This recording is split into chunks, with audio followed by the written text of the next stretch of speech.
बिस्मिल्लाहिर्रहमानिर्रहीम, अस्सलाम वालेकुम, वेरी गुड मॉर्निंग। कैसे हैं आप? आज है 17 अगस्त और मैं हूं माया खान और मैं हूं शाहजेब अहमद और आप देख रहे हैं सबसे बड़े पाकिस्तान 92 पे बराह रास्त। और उम्मीद है आपका आने वाला दिन बहुत अच्छा हो। आज सुबह सुबह हम जब घर से निकले तो हल्की हल्की फुहार थी। फुहार होते होते जब हम ऑफिस के करीब पहुंचे तो वो मूसलाधार बारिश में तब्दील हो गई। और मूसलाधार बारिश ऐसी हुई कि आगे जो है नजर नहीं आ रहा था। तो हमारे काफी कोलीग्स ने जो है अपनी बाइक्स और अपनी गाड़ियां जो है साइड पे पार्क कर ली कि यार पहले रोड क्लियर हो जाए, पहले विजन क्लियर हो लाइफ में और रोड पे, तो फिर हम आगे बढ़े जिंदगी में। बिल्कुल। अब वो आगे बढ़ नहीं पा रहे, इनके आगे खड्डे हैं और खड्डों में जब उनकी बाइक और गाड़ियां फंसती हैं तो फिर आगे बढ़ना और मुश्किल हो जाता है। तो जो हालात चल रहे हैं, खैर ये तो सारी सूरत हाल हम देख रहे हैं।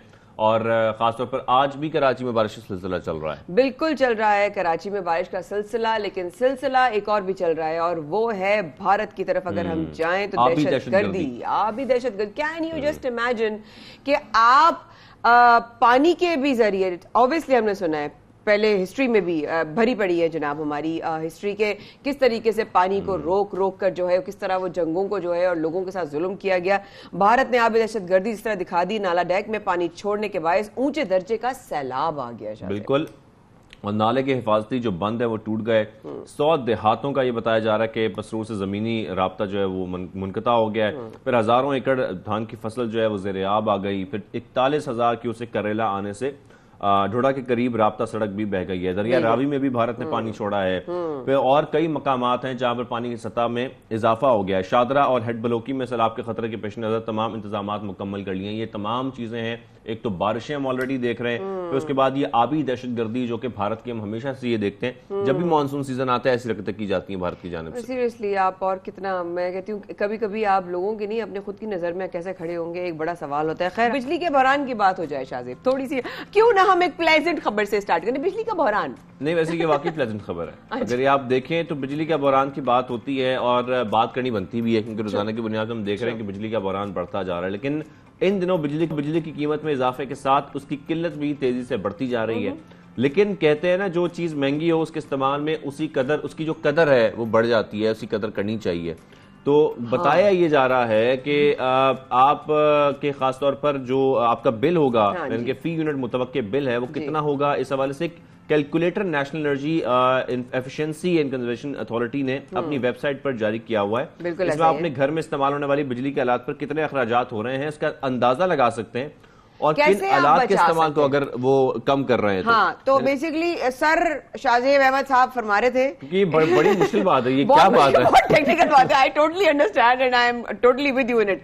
बट ऑनेस्टली अगर मैं इसका जो है वो निकालूं, लुब्बे लबाब निकालूं, वो ये है कि जनाब आप बिजली आज के वक्त में कैसे बचा सकते हैं, कैसे नजर रख सकते हैं, कैसे आप अलर्ट रह सकते हैं। और आपको जिस तरह हमने कल, याद है कल बात जब हम कर रहे थे तो जी वो एक बिल के पीछे कितना टैक्स हमारा जा रहा है। जरा अपना कभी बिजली का बिल जो है वो कोने में जो एक पॉकेट उसमें रखा हुआ, और टीवी के नीचे जो रिमोट है उसके नीचे रखा हुआ है, और टेबल पे जो आपने जो सेब है ना जो खाया नहीं था उसके नीचे जो रखा हुआ है, उसको उठा के जरा पीछे देखिए उस पर किस किस किस किस तरह के टैक्सेस आप पे कर रहे होते हैं। और ये जो खासतौर पर वेब पे जारी किया हुआ है इस सेगमेंट में, जो हम एनर्जी सेविंग के हवाले से आपको बता रहे हैं, वो ये है कि आप अपने जो आलात हैं, बिजली के जितने भी आलात घर में इस्तेमाल कर रहे हैं, आप उसको डिवाइड करके चेक कर सकते हैं कि कौन से आपके आलात कितनी बिजली इस्तेमाल कर रहे हैं, कितने यूनिट इस्तेमाल करते हैं। इसके हिसाब से आप अपनी बिजली सेव कर सकते हैं। सर, कि जो ज्यादा इस्तेमाल कर रहे हैं आप उनको बंद कर दें। सर वन क्वेश्चन, लेकिन क्या ये एक्यूरेट होगा?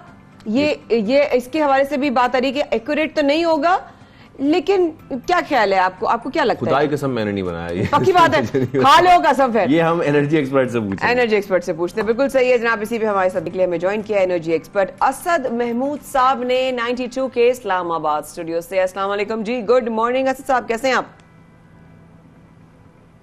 जी गुड मॉर्निंग, अस्सलाम वालेकुम। अल्हम्दुलिल्लाह आई एम फाइन जी। वालेकुम अल्हम्दुलिल्लाह। पहले हम सिर्फ इस्लामाबाद को कहते थे बारिशों का शहर, अब हम आपको बारिशों के शहर से जो है वो खुशामदीद कहते हैं। और हर शख्स इस वक्त जो है ऑब्वियसली बिजली की, असद साहब एक ऐसी सिचुएशन से गुजर रहा है कि बिजली के झटके उसको लग रहे हैं। और जिस तरीके से जो लोग परेशान हैं, किस तरीके से अपने बिलों में जो है वो कमी लाई जा सकती है, बिलों में मतलब अपने बिल्स में एक्चुअली, लेकिन लाइफस्टाइल को चेंज करना पड़ेगा या हमें कुछ और प्रिकॉशनरी मेजर्स लेने पड़ेंगे? जी असद साहब, ओवर टू यू। जी बिल्कुल। पूरा एक बजट, हर घर अपना एक बजट तैयार करता है और उसमें जो है जो एनर्जी का एक सेगमेंट होता है, एक पोर्शन होता है, वो एक वाज़े उसमें अब लोगों को दिख रहा है कि वो आपका जो सेविंग्स हैं उस पर भी इम्पेक्ट कर रहा है। और घर में सिर्फ हम समझते हैं कि बिजली का ही बिल आता है, लेकिन इसके अलावा आपकी गैस भी एक तवानाई का सोर्स है। सिमिलरली आपकी जो ट्रांसपोर्ट में पेट्रोल यूज़ होता है वो भी तवानाई का सोर्स है। लेकिन हमारी जो डिस्कशन का महवर है, अगर हम वो बिजली तक भी महदूद रखें तो उस पर ज़्यादा फोकस लोगों के अभी तक उस तरीके से नहीं जाता है कि कितनी अप्लाइंसेस कितनी वाटेज लेते हैं। जबकि एक आम बाइक और एक आम गाड़ी के ऊपर जब डिस्कशन होती है किसी भी बंदे से, तो एटलीस्ट उनको ये पता होता है कि 1 लीटर में उतनी उनकी गाड़ी, उनका बाइक कितने किलोमीटर जो है ना वो कवर करेगा।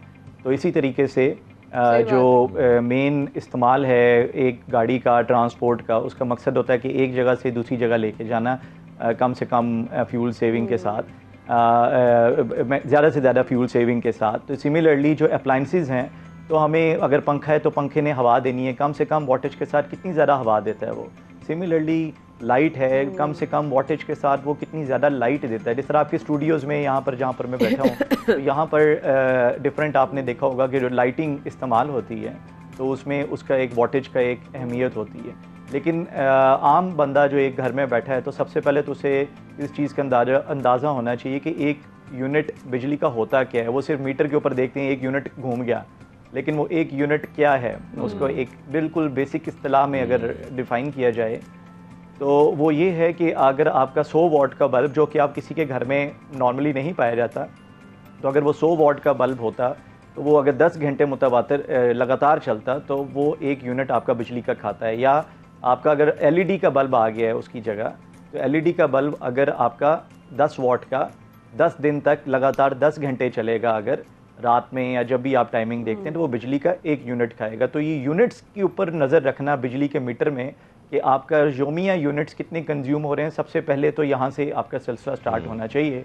बाकी उसके बाद फिर मीटर्स आजकल जो लगे हुए हैं उसमें आपको बाकायदा पता लगता है कि उसमें इंस्टेंट लोड कितना आ रहा है। इलेक्ट्रॉनिक मीटर्स लगे हुए हैं ज़्यादातर सरों के घरों पे, तो वहाँ पर आप इंटरनल अपना ऑन ऑफ करके भी कुछ ना कुछ वहाँ से अपना एक आप अच्छा असद साहब, मैं यहाँ पर ये चाह रहा हूँ कि आप हमारे नाज़रीन को आज थोड़ा गाइड करें इस हवाले से, थोड़ा सा बताएं कि अगर हम एक आम घर में, किसी भी घर में, एक फ्रिज तो नॉर्मली 24 आवर्स आपका चलता ही है, फ्रिज है, फिर और बहुत सारे ऐसे अप्लाइंसेज हैं जो कि नॉर्मली घर में इस्तेमाल किए जाते हैं। मैं थोड़ा सा ये जानना चाह रहा हूँ कि कौन से अप्लाइंसेज ज़्यादा जो है वो बिजली इस्तेमाल कर रहे होते हैं, ज़्यादा यूनिट्स इस्तेमाल करते हैं, और किस तरीके से बिजली जो है उसको सेव किया जा सकता है उन आलात को इस्तेमाल करके जो बिजली कम इस्तेमाल करते हैं। जी बिल्कुल, इसमें आपका लिविंग जिस तरह बिहेवियर चेंज, आपका लाइफस्टाइल वो बड़ा मैटर करता है। नॉर्मली स्टार्टिंग तो ये होती है कि घरों की वायरिंग को भी प्रॉपर तरीके से नहीं किया गया होता।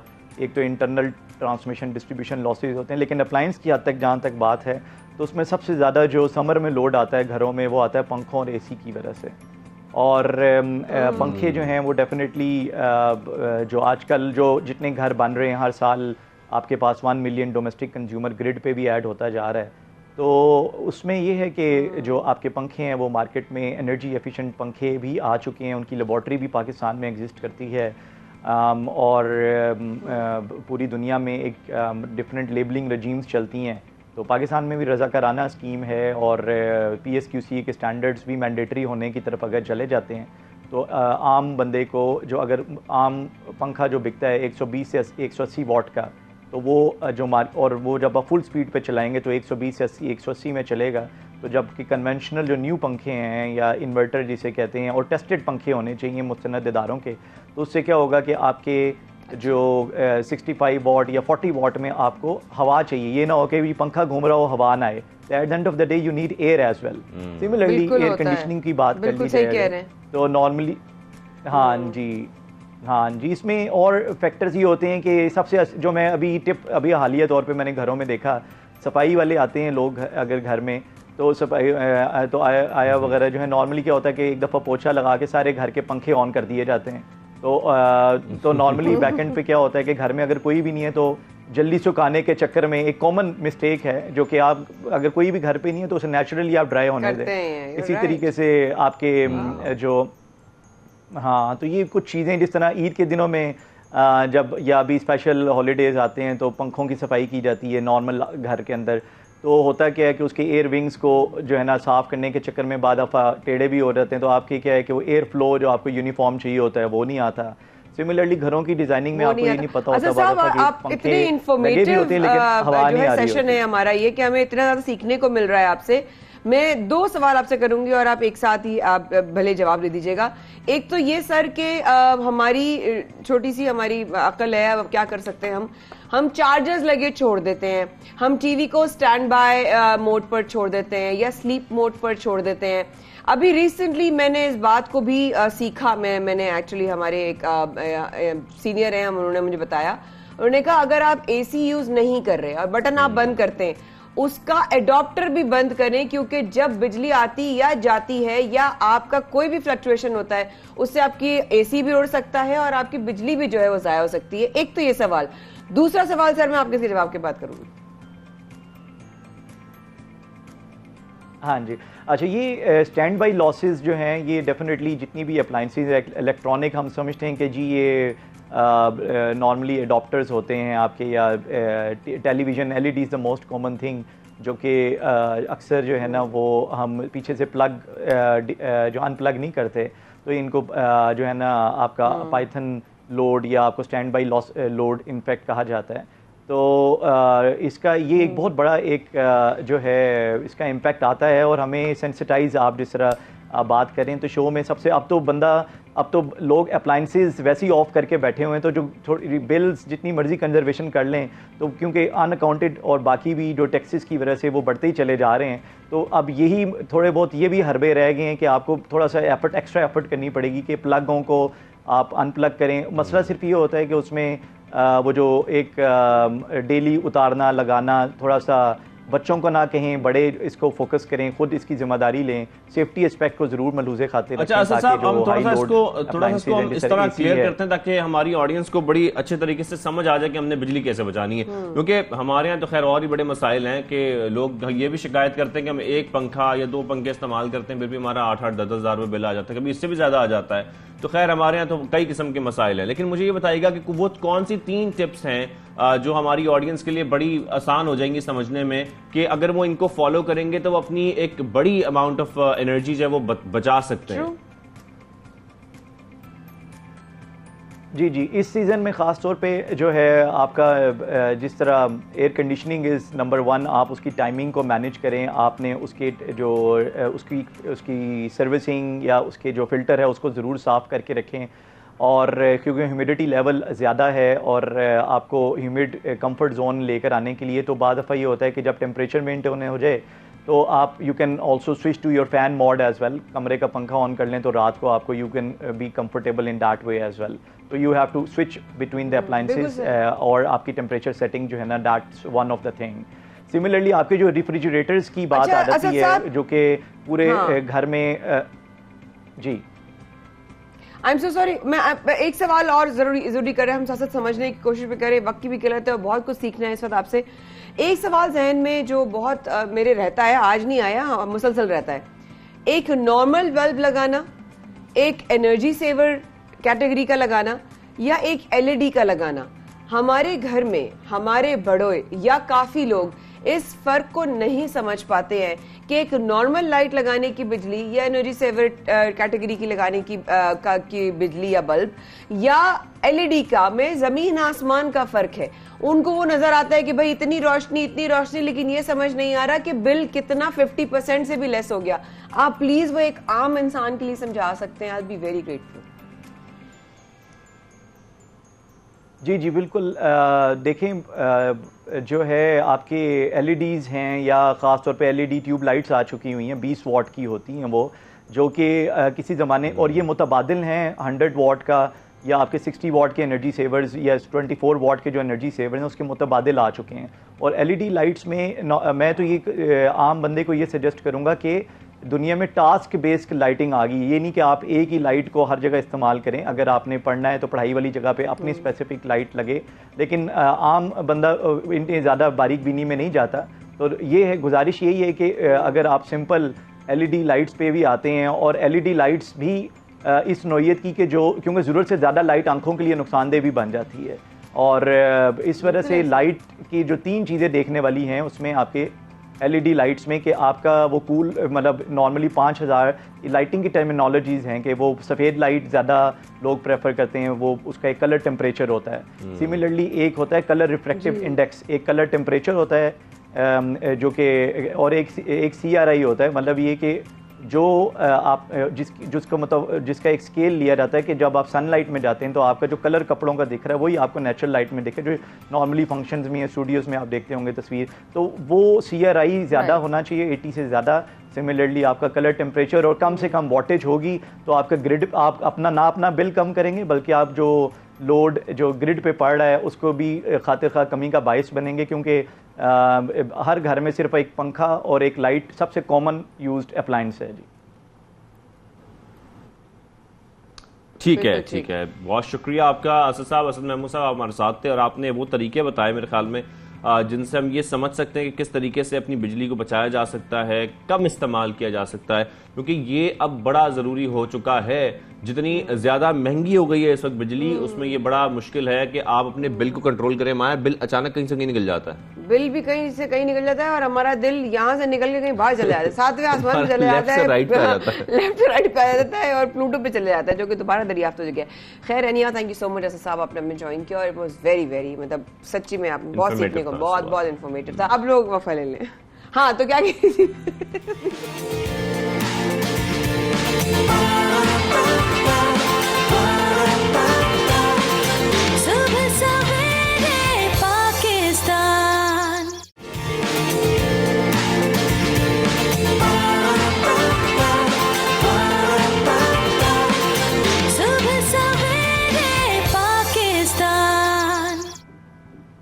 सबसे पाकिस्तान में शाज़ेब और माही के साथ रहने का बेहद शुक्रिया। हम अभी वक्फे में हमने अपनी पहले लड़ाई कर ली, फिर हमने दोस्ती कर ली, क्योंकि क्या करें हम घर में तो बहन में लड़ाई होती है, लेकिन पॉइंट ये है कि जो इस वक्त हमारी बहस का मौजू बना हुआ है ना, इसका मुंह बन जाता है बारिश को लेकर और मैं खिलटती हूँ। मुझे बारिश से कोई मसला नहीं है, मुझे बारिश कोई प्रॉब्लम नहीं है, नो प्रॉब्लम, मुझे बारिश बहुत पसंद है। लेकिन प्रॉब्लम हो जाती है जब बारिश हो जाती है और उसके बाद हम सड़कों पर मसाइल देखते हैं। कल रात को सबके मसाइल हैं। हाँ, कल रात को मैं अपने दोस्त के साथ निकली हुई थी और उसके बच्चों को कोई बुक शॉप पे कोई काम था, तो रोज रात को निकल रही है दोस्तों से, अच्छी बात नहीं है, वो बड़ा नजर रख रहा है भाइयों के तरफ, चुप कर। तो उसके बाद क्या हुआ कि जनाब हमने देखा बुक शॉप पे गए, हमने कुछ टेप और स्टेशनरी वगैरह ली और हम वापस आए। मेरी दोस्त मेरी सवाल करती है, ये देखे ये बारिश जाती है, ये बारिश कब बंद होगी, बारिश क्यों रुकेगी? तो मैंने उसकी तरफ मुंह मोड़ा पूरा 180 मैंने ना, मैंने कहा 1 सेकंड, तो नहीं घूमा नहीं पूरी 360 नहीं घूमा, चुड़ैल दो रही हूँ। तो उसके बाद जो वो कहती है नहीं क्या हुआ, मैंने कहा देखे भाई बारिश से प्रॉब्लम नहीं है, आपके इंतजाम से प्रॉब्लम है। अगर आप प्रिपेयर नहीं है तो वो वाली बात है कि आप बाहर निकल जाएगा, ठंड लग रही है तो भाई कपड़े भी पहाड़े सी, तो फिर वो वाली बात होगी ना। आप बारिश से तो प्रॉब्लम नहीं होना चाहिए, आपके इंतजाम से प्रॉब्लम होनी चाहिए। खैर एनी हाउ सब बारिशों का सिलसिला जारी है। सुबह हम उठे, अभी भी बहुत तेज बारिश हो रही है। हाँ। और मूसलाधार बारिश हो रही है इस वक्त भी कराची के मुख्तलिफ इलाकों में हम देख रहे हैं। और ये नया स्पेल कितना ताकतवर है ये भी हमें जानना है, क्योंकि हम ये देख रहे हैं कि मुसलसल बारिशों का सिलसिला थम नहीं रहा है, खासतौर पर कराची में और सिंध के मुख्तलिफ इलाकों में। पंजाब में भी खैर बहुत बारिशें हुई हैं, लेकिन फिर भी इतनी कॉन्टिन्यूस बारिश हमने जो कराची में देखी है, मैंने खैर ये पिछले 3-4 सालों में नहीं देखी कि मुसलसल हो रही है। तकरीबन 3 से 4 हफ्ते 1 महीना तो हो चुका है ऑलरेडी, 1 महीना हो चुका है और आया जा रहा है कि आज भी शहर में मूसलाधार बारिश है और हमें घर भी वापस जाना है। तो हम ये सोच रहे हैं कि अल्लाह ताला हम जल्दी से खैर से पहुंच जाएं घरों को। कितना स्पेल ताकतवर है, कितना नहीं है, कब तक चलेगा, नेक्स्ट स्पेल कब तक आएगा, वो कितने दिनों का होगा, हाउ शुड बी प्रिपेयर्ड। हमारे साथ चीफ मेट्रोलॉजिस्ट सरदार सरफराज साहब मौजूद हैं। अस्सलाम वालेकुम सरदार सरफराज साहब, उम्मीद से होंगे। जी वालेकुम अस्सलाम, अल्लाह का शुक्र है, अल्हम्दुलिल्लाह अल्हम्दुलिल्लाह। अच्छा, कल शाम से जो है वो एक्चुअली ऐसा लगने लगा है अब तो सरदार सरफराज साहब कि हम पाकिस्तान में है ही नहीं। हम जैसे कि वो जो हमने थाईलैंड मलेशिया का मौसम हमेशा देखा है, मालदीव का देखा है, हमें ऐसा लगने लगा है कराची माशाल्लाह से कि बादल भी हैं, कहीं कहीं फुहार होती है फिर रुक जाती है, फिर फुहार होती है फिर रुक जाती है। लेकिन कल से तो काफी ज्यादा शुरू हो गई सरदार साहब। तो आज सुबह से बारिश और ठीक ठाक बूंदाबांदी हो रही है। कब तक रहेगा ये स्पेल, कितना स्ट्रांग होगा, स्ट्रेंथ पकड़ेगा या ऐसा रहेगा? जी, इसने अभी और स्ट्रेंथ पकड़नी है, इसलिए कि अभी तक ये जो लो प्रेशर है, हवा का कम दबाव, ये वस्ती भारत पे था कल और आज जो है थोड़ा आगे मगरिब की जानिब मूव करके राजस्थान पर मौजूद है, सिंध के बिल्कुल बाहर राजस्थान पर। ईस्ट में, और जाहिर है उसका फैलाव यहाँ तक आ रहा है, तो उसकी वजह से ये जो सुबह बारिश हुई है, गुज़श्ता रात बारिश हुई है सिंध के बेशतर इलाकों में, तो उसका सेंटर अभी अगले 10-12 घंटे बाद सिंध पर आएगा समझ लिया। तो और ज़्यादा तेज स्पेल मुतवक्के है आने वाली रात को, कल का दिन, और मेरे ख्याल में परसों तक एक्सटेंड कर जाएगा सिंध के बेशतर एरियाज में। 2 दिन अभी मजीद हैं जी, आज का दिन भी मिलाएं तो 3 दिन का स्पेल है। सरफराज साहब, ये तो स्पेल है, लेकिन जैसे कि अब बार बार ये बातें सामने आ रही हैं, जरा आप इसकी प्लीज वजाहत कीजिएगा कि आने वाले वक्त में सितंबर के फर्स्ट वीक में, सेकंड वीक में भी पॉसिबिलिटी है कि बारिशें ऐसी चलती रहेंगी? पॉसिबिलिटी तो है जी, क्योंकि मानसून आपको पता है कि कम से कम इस तक 15 सितंबर तक तो चलता है, लेकिन ये कि शिद्दत बतदरीज फिर कम हो जाती है। इसमें जुलाई और अगस्त की निस्बत सितंबर में शिद्दत कम होती है उसकी। मानसून हवाएं आती तो हैं, लेकिन इतने जो है ना strong low pressure areas move करके नहीं आते हमारी साइड पे। अच्छा सर, आप भी नोट कर रहे होंगे इस बार हम कराची में कुछ ज्यादा बारिशें देख रहे हैं आपके ख्याल में, अगर हम कंपैरिजन करते हैं लास्ट ईयर से, या 2 साल पहले से, या 3 साल पहले से? जी बिल्कुल ज्यादा है, न सिर्फ कराची में, पूरे सिंध में, बल्कि पूरे सिंध और बलूचिस्तान में, खासकर पूरे साउथ पाकिस्तान में मामूल से बहुत ज्यादा बारिशें हैं इस दफा मानसून की। वैसे तो शुरू में जून में हमने एक जो एडवाइजरी इशू, आउटलुक इशू किया था, उसमें कहा था कि मामूल से ज्यादा होंगी, लेकिन इतनी ज्यादा होंगी ये एक्सपेक्ट नहीं किया था। एक्सपेक्ट नहीं किया बिल्कुल। सितार साहब, अभी जिस तरह आपने बताया था, पहले भी आप आए थे, आपने कहा था कि ये स्पेल रहेगा और ये तकरीबन 17-18 तक रहेगा, फिर आपने ये भी कहा था कि आगे जाके फिर एक नया स्पेल आ रहा है, उसके बारे में जरा बता सकते हैं कि ये कब तक? आपने कहा कि फ्राइडे तक अगर रहेगा, तो उसके बाद का स्पेल कौन सा आ रहा है? देखिए ये स्पेल जो है ये कुछ एरियाज में तो लोअर सिंध के कुछ एरियाज में 18 तक उसका रहने का, परसिस्ट करने का इम्कान था, और सेंट्रल सिंध और अपर सिंध और फिर इसी तरह बलूचिस्तान में 19 तक। अच्छा। लेकिन लग रहा है कि पूरे सिंध में ही तकरीबन हो सकता है 19 तक बशमूल कराची 19 तक ये सिलसिला चले, और बलूचिस्तान में तो 20-21 तक जाता हुआ दिखाई दे रहा है, 21 तक एटलीस्ट जी। और उसमें फिर 20-21 हो सकता है 2 दिन की इसमें गैप हो, 2 या 3 दिन की कह लें आप। तो 23-24 को एक अगला स्पेल आता हुआ दिखाई दे रहा है सिंध की हद तक, अगर हम बात करें, और इसी तरह से बलूचिस्तान की हद तक और जनूबी पंजाब। सब बिल्कुल, मैं बलूचिस्तान का थोड़ा जिक्र करना चाह रहा था कि वहाँ पर हालात कुछ इस किस्म के हो गए थे कि आपका ये बताना बहुत ज़रूरी है कि वहाँ पर क्या चांसेस हैं बारिशें एक बार फिर, वहाँ पर ये पॉसिबिलिटी है कि बहुत ज़्यादा, जैसे कि हमने माजी में देखी हैं, एक बार फिर होने जा रही हैं? वहाँ तो मुसलसल चल ही रहा है जी स्पेल, थोड़ा सा ये कि उसकी शिद्दत में कभी कमी आ जाती है 2 दिन के लिए जी, लेकिन अभी मुसलसल चल रहा है। और ये जो अगले 2 दिन में बता रहा हूँ ना आपको, 19 और 20, खासकर 19, 20, 21, ये 2 से 3 दिन ऐसे हैं कि उसमें ज्यादा शिद्दत आएगी। अल्लाह रहम करे। यानी कि नेक्स्ट वीक फिर अगला स्पेल की हम जो है वो तैयारी पकड़े। सरदार साहब, अब तैयार क्या होते हैं? अब तो ऐसा लगता है अलगनी पे सूखने वाले कपड़े की तरह हो गए, जब आए बारिश आ जाए, और फिर हम जब बारिश नहीं आएगी तो सूख जाएंगे, ऐसा लगता है अब तो सरफराज साहब, ये जरूर बता दीजिएगा, क्या इस बार कराची में सर्दी भी जल्द आने वाली है? यानी कि जल्द से मुराद ये है कि इस बार ऐसा हो सकता है कि हमें नवंबर के एंड में कुछ ठंडी हवाएं ज्यादा फील हो? देखिए सर्दी किस वक्त आएगी ये कहना तो अभी से कहना कब वक्त होगा, लेकिन जिस साल अमूमन ज्यादा बारिशें होती हैं, जैसे 2020 का शायद आपको याद हो, उस साल बहुत ज्यादा बारिशें होती, तो उस साल अमूमन चूंकि बहुत ज्यादा बारिशें हुई होती हैं और जमीन में ऑलरेडी मॉइस्चर इतना ज्यादा होता है, ज्यादा पानी टेम्परेचर, जी हाँ, तो वो टेम्परेचर जो है मामूल से फिर कम, सर्दियों में ज्यादा कम हो जाते हैं। तो इस लिहाज से हम कह सकते हैं कि सर्दी थोड़ी सी ज्यादा हो सकती है। अच्छा सरदार साहब, ये मानसून सीजन जो है जिस तरह आपकी ही रहनुमाई में, क्या ये सितंबर तक रहेगा या इससे ज्यादा जाता हुआ नजर आता है आपको? वो भी मैं यही कहूंगा कि अभी कुछ कबल वक्त है उस बारे में हतमी बात कहना, लेकिन अमूमन सितंबर तक ही रहता है, और जो उसकी ज्यादा शिद्दत है ना वो 15 सितंबर तक रहती है, उसके बाद तो फिर आहिस्ता आहिस्ता वीक होना शुरू हो जाता है। ठीक है सरदार सरफराज साहब, थैंक यू वेरी मच, बहुत शुक्रिया, आपने वक्त दिया और बड़ी डिटेल में आपने हमें बता दिया और हमें डरा भी दिया थोड़ा सा कि अब जो बारिशें हैं वो सितंबर के मिड तक चलेंगी। सितंबर के मिड तक नॉर्मली होता है मानसून सीजन, लेकिन देखिए मेरी बात सही साबित हुई कि इस बार कराची में बहुत ज्यादा बारिशें हो रही हैं। वाह, क्या आपने इंकशाफ फरमाया है और डिस्कवरी की है हमारे शाजिम भाई ने कि डिस्कवरी की है, नेशनल ज्योग्राफिक करेंगे, बारिशें होगी, मतलब कमाल हो गया। मतलब मैं इस वक्त सिर्फ ये सोच रही हूँ कि अब तो ऐसा लगता है वाकई में से हम कराची में नहीं है, या तो कराची मूव होके कहीं और किसी और कोस्टल एरिया में चला गया, लेकिन वाकई में मौसम वैसा है जो हमने कभी जिंदगी में देखा ही नहीं। मैं तो कभी नहीं देखा कि इतना फुहार भी पड़ी। अच्छा, ऐसा होता था कि बारिशें होती थी लेकिन बादल आ गए, धूप आ गई, ऐसा था। लेकिन इस तरह बादलों का रहना, स्टे करना, आपको ऐसा लगे कि हर वक्त जो है ना आप तो बचपन से कराची, आपने कभी इतनी बारिशें देखी हैं? मेरा तो अभी भी बचपन है। ये बहुत बड़ा मसला है। लेकिन अच्छी खबर ये है कि डॉलर की कीमत में मुसलसल कमी के बाद ऑटो मैन्युफैक्चरर्स ने गाड़ियां सस्ती करना शुरू कर दी हैं और इनमें देखा भी मुख्तलिफ गाड़ियों के प्राइसेस जो है सोशल मीडिया पर मैं देख रहा था कि उसमें काफी डिफरेंस आया है।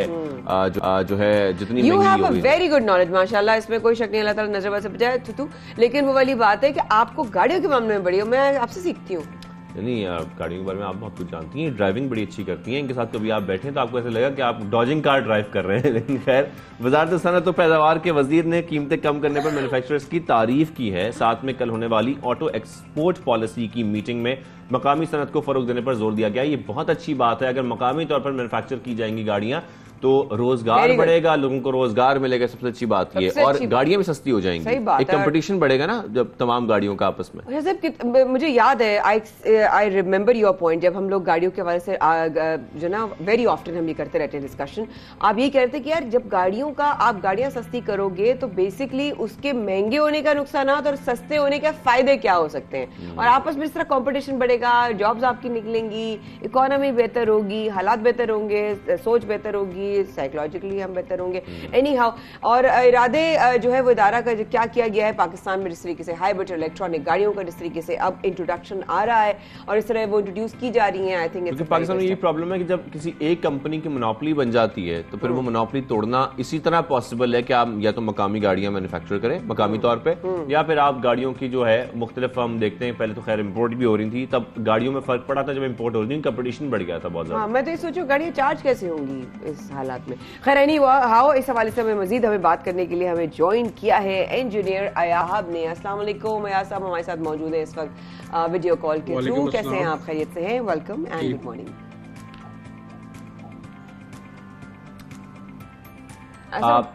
सब आवाज आ रही है आपको हमारी? जी बिल्कुल। क्या आप मुझे सुन सकते हैं?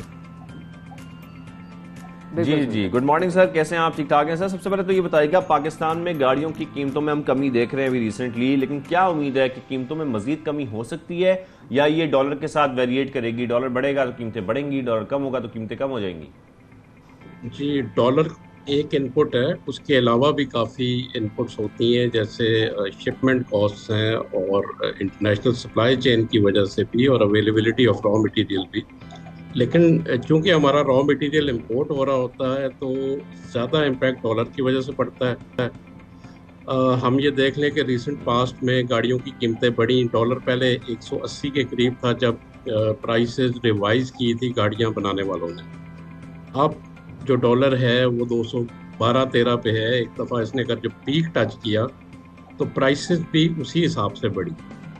इसके नीचे आने की वजह से वजारत सनत के minister for industries and production की हिदायत के मुताबिक कल 2 कंपनीज ने कीमतें कम की हैं, और लगता है कि जो बाकी लोग हैं वो भी कीमतें कम करेंगे। कल हमारी auto industry development and export committee, जो फोरम है इस ऑटो सेक्टर की पॉलिसी मेकिंग को देखता है, उसकी मीटिंग थी, उसमें वो खुद तशरीफ लाए, और उम्मीद है कि अगर डॉलर कम होगा तो मजीद प्राइसेस कम होंगी। अच्छा अया साहब, अगर उम्मीद है इस बात की कि आपने कहा कि प्राइसेस और कम होंगी, लेकिन लोगों का साथ साथ एक शिकवा भी आया है कि जनाब जिस तरीके से डॉलर महंगा होने पर 30 लाख रुपए बढ़ाए, तो जब कम हुआ तो उस हिसाब से तक 30 लाख रुपए तक जो है उसका मार्जिन था एवरेज, लेकिन अगर कम करने की बात आई तो वो उसको टच नहीं कर सका, उस हिसाब से कम नहीं हुए, तो ये एक शिकवा है। What do you have to say about it?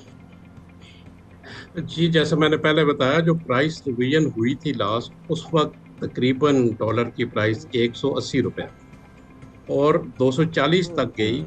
ये कंपनीज डॉलर की फोरकास्ट के मुताबिक, हर एक कंपनी का अपना तरीका है प्राइस फिक्स करने का, गवर्नमेंट इसमें इंटरवीन नहीं करती, लेकिन हम एज ए रिसर्चर उसको वॉच कर रहे होते हैं। 240 पे गया और अब 213 पे है, तो प्राइसेस जो है तकरीबन उसी रेशो से कम किए हैं जो 1-2 कंपनीज ने किए हैं। मजीद अगर डॉलर कम होता है, उसी स्टेज पे आता है प्रीवियस पे, तो फिर मजीद कम होने के चांसेस भी हैं।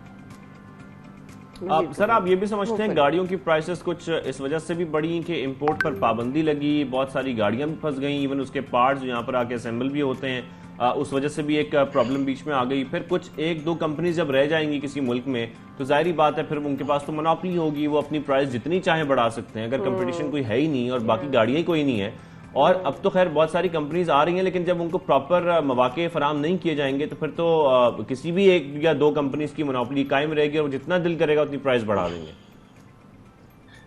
पाकिस्तान में इस वक्त तकरीबन 10 कंपनीज हैं जो कार और एलसीवीज या एसयूवीज बना रही हैं, तो इसको ये अब हम नहीं कह सकते कि ये मोनोपोली है। दूसरा, कोई फाइनेंशियल सिचुएशन की वजह से आप दुरुस्त फरमा रहे हैं कि जो सीकेडी या किट्स की इंपोर्ट है उस पर कोई कमी आई है, लेकिन वो कमी ये है कि जो एवरेज इंपोर्ट्स थी कंपनीज की जनवरी से लेके अप्रैल तक, उसका 50% अलाउ किया है स्टेट बैंक ने हर एक को लास्ट मंथ। हाउएवर कुछ पार्ट मैन्युफैक्चरिंग के हवाले से हम स्टेट बैंक के साथ टेकअप किए हुए हैं चीज़ों को कि पार्ट मैन्युफैक्चरर्स के भी रॉ मटेरियल जो उनकी एलसीज जो हैं वो खुले। आपका ये जो शक है वो बजाय है कि जी मार्केट तो चलती है डिमांड एंड सप्लाई पे, अगर डिमांड ज़्यादा होगी सप्लाई कम होगी तो देयर आर चांसेस कि जी कोई मैनिपुलेशन मार्केट में हो। हाउएवर हम ये देख रहे हैं जो स्टेट बैंक कह रहा है या जो फाइनेंशियल इंस्टीट्यूशंस कह रहे हैं ये ज़्यादा देर तक नहीं चलना। 1-2 महीने में अगर ये ख़त्म होता है तो ऑटो इंडस्ट्री फुल कैपेसिटी पे आ जाएगी। जहाँ तक आपने मोनोपोली की बात की, इस वक्त हमारे पास जो न्यू एंट्रेंट्स है, पहले बिग 3 प्लेयर्स कहा जाता था, सुजुकी, टोयोटा, होंडा, उसके अलावा अब हुंडई, किया, प्रोटॉन, चांगन, हावल, एक ग्रेट वॉल मोटर्स की बाइक है, DFSK है, और 1-2 और छोटी कंपनीज हैं जो गाड़ियां बनाना जिन्होंने शुरू की। अच्छा सर, एक प्रॉब्लम और बहुत ज्यादा इंपॉर्टेंट है, मैं चाहता हूं कि आप इस पर भी जरूर कमेंट करें कि गाड़ियों की प्राइसेस, जाहिर है जब आपने डिमांड एंड सप्लाई की बात की है, डिमांड ज्यादा होगी और सप्लाई कम होगी तो उसके बाद हम देखते हैं कि मुख्तलिफ शोरूम्स हों, मुख्तलिफ जगहों पर ओन हासिल किया जाता है किसी भी गाड़ी पर, उससे गाड़ी की प्राइस में मजीद इजाफा हो जाता है जो कि कंपनी की तरफ से नहीं होता। लोग अपना जो एक प्रॉफिट है वो उसमें ऐड कर लेते हैं और फर्ज करें 30 लाख की गाड़ी है वो 34 लाख या 35 लाख पे चली जाती है। इस वजह से भी आप समझते हैं कि मार्केट में फिर ये बात फैल जाती है कि देखें जी गाड़ियां इतनी महंगी हो रही हैं। जी दुरुस्त फरमा रहे हैं, जब अगर सप्लाई कम होगी और डिमांड ज़्यादा होगी मार्केट में, अनफॉर्चुनेटली हमने जब ये कंपनीज को लाइसेंसेस दिए, जो कैपेसिटी हमारी है वो करीब 4.5 लाख गाड़ियों की है, डिमांड हमारी 3 लाख 3.5 लाख की। जैसे ही कैपेसिटीज इंस्टॉल हुई है उसके बाद कभी कोविड और कभी और मसाइल होते रहे जो हमें पार्ट्स की सप्लाई के हवाले से रहे, अब हमें फॉरेन एक्सचेंज के मसाइल आ गए। तो अगर वो फुली कैपेसिटी यूटिलाइज हो जो इंस्टॉल्ड है पाकिस्तान में, तो फिर वेटिंग पीरियड नहीं होगा। इस वक्त तकरीबन 4.5 लाख के करीब इंस्टॉल्ड कैपेसिटी है, जो लोकल मैन्युफैक्चरर्स हैं वो गाड़ी प्रोवाइड कर देंगे कस्टमर को, और हर कोई चाहेगा कि वो गाड़ी दे कस्टमर को, क्योंकि कस्टमर शिफ्ट होता है मार्केट में। अगर एक OEM उसको गाड़ी नहीं देता तो वो दूसरी की तरफ चला जाता है। बिल्कुल ठीक। अच्छा आसिम साहब, एक सवाल एक और भी ऑब्वियसली एक उम्मीद के साथ कि हाइब्रिड या इलेक्ट्रॉनिक बाकायदा जो व्हीकल्स हैं या जितनी भी हमारी ऑटोमोटिव इंडस्ट्री है उसको बाकायदा हम कब देख सकेंगे कि वो अब मार्केट में आ चुका है या प्रॉपर्ली इंट्रोड्यूस हो चुका है, या उसकी मैन्युफैक्चरिंग में इजाफा हुआ है इस तरह आपके मुताबिक? जी, हाइब्रिड और इलेक्ट्रिक में 2 व्हीलर 3 व्हीलर में हमने 11 लाइसेंस दिए हैं, मोटरसाइकिल और रिक्शा में। कार्स में लोगों ने इंटरेस्ट शो किया इलेक्ट्रिक व्हीकल में। हाइब्रिड के हवाले से मैं आपको बता दूं कि जल्द with in 1 year time hybrid गाड़ियों के लिए जो हमारी पॉलिसी थी उसमें इंसेंटिव दिया गया हाइब्रिड स्पेसिफिक पार्ट्स को। 2 से 3 कंपनी सीरियसली काम कर रही हैं और जो उनका नेक्स्ट मॉडल आएगा वो हाइब्रिड, कुछ 6 महीने में आए, 8 महीने में आए, लेकिन लोग शिफ्ट होंगे। हाइब्रिड में बेहतरी थोड़ी ये है कि उसकी कंजम्पशन कम होती है, फ्यूल प्राइसेस ऊपर जा रही हैं, इस हिसाब से ये बेहतर होगी। इलेक्ट्रिक का इंफ्रास्ट्रक्चर भी बनाना पड़ता है। हाउएवर जो गवर्नमेंट ने पॉलिसी बनाई है वो हर तरह की नई टेक्नोलॉजी को एकोमोडेट कर रही है, वो अक्रॉस द बोर्ड है हर एक के लिए। जो जिस पॉलिसी के तहत जिस सेगमेंट में भी इन्वेस्ट करना चाहे, गवर्नमेंट की पॉलिसी इन प्लेस है, auto industry development and export policy. यानी कि सर आने वाले 10 सालों की अगर हम बात करें तो हम इसमें हाइब्रिड गाड़ियों में ज्यादा इजाफा देखेंगे अगर कंपैरिजन करते हैं इलेक्ट्रिक कार से तो। जो रिसर्चर्स कहते हैं वो यही कहते हैं कि adoption rate of electric vehicles ज़रा कम है वर्ल्ड वाइड उन मुल्कों में भी जहाँ पे वो उनको सब्सिडाइज कर, लेकिन हम कुछ कहा नहीं जा सकता, टेक्नोलॉजीज बड़ी तेज़ी से चेंज हो रही हैं। हमें as a government, as a policy making institute open रहना चाहिए हर तरह की टेक्नोलॉजी को एकोमोडेट करने के लिए। बिल्कुल सही, बिल्कुल सही। Thank you so much Asif साहब, आपने हमें ज्वाइन किया और हमारे लिए एक अच्छी खबर है, हमारे मुल्क के लिए अच्छी खबर है। उम्मीद है हालात बेहतर होंगे। Thank you so much for your time. Please थोड़ा सा पहले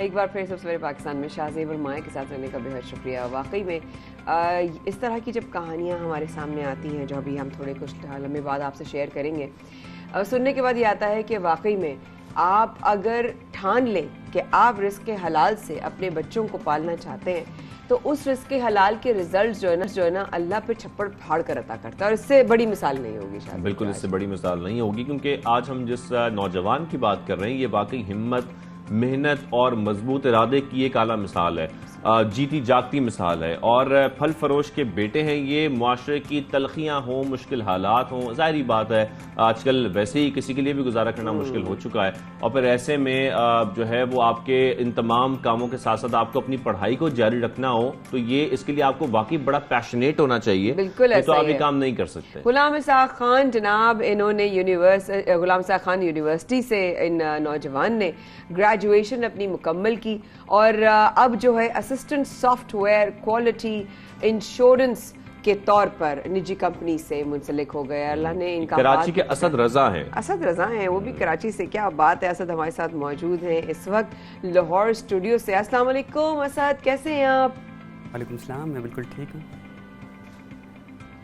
भाई। वाह वाह, बहुत ही अच्छे और माशाल्लाह मुबारकबाद, और बहुत खुशी हो रही है आपसे मिलकर भी, और आप हमारे आज स्टूडियोज में हमारे शो के साथ हैं। बहुत अच्छा लग रहा है माशाल्लाह। Thank you so much for inviting me, और मुझे भी खुशी हो रही है जी। अच्छा असद, सबसे पहले तो मुझे ये बताएं कि हालात खैर जैसे भी हों, जब आपने एक टारगेट सेट कर लिया हो और वहां तक पहुंचना हो तो जाहिर बात है फिर आप उसके लिए बहुत मेहनत करते हैं। आपका ये मेहनत का सफर कैसा रहा, और कब आपने सोचा था कि मुझे अपनी तालीम को जारी रखना है और कोशिश करनी है कि मैंने इस स्टेज पर पहुंचनी है जहां जब खड़े हैं? जी बिल्कुल, मैंने 2004 में नर्सरी में एडमिशन लिया था। द सिटीजन फाउंडेशन के नाम से एक स्कूल है हमारे इलाके में ना, तो वहाँ से मैंने एडमिशन लिया और जी बिल्कुल TCF, और वहाँ पे बहुत से इलाकों में इनके स्कूल्स हैं, और ऐसे ख़ासतौर पे ऐसे इलाकों में जहाँ पे तालीम का रुझान कम है।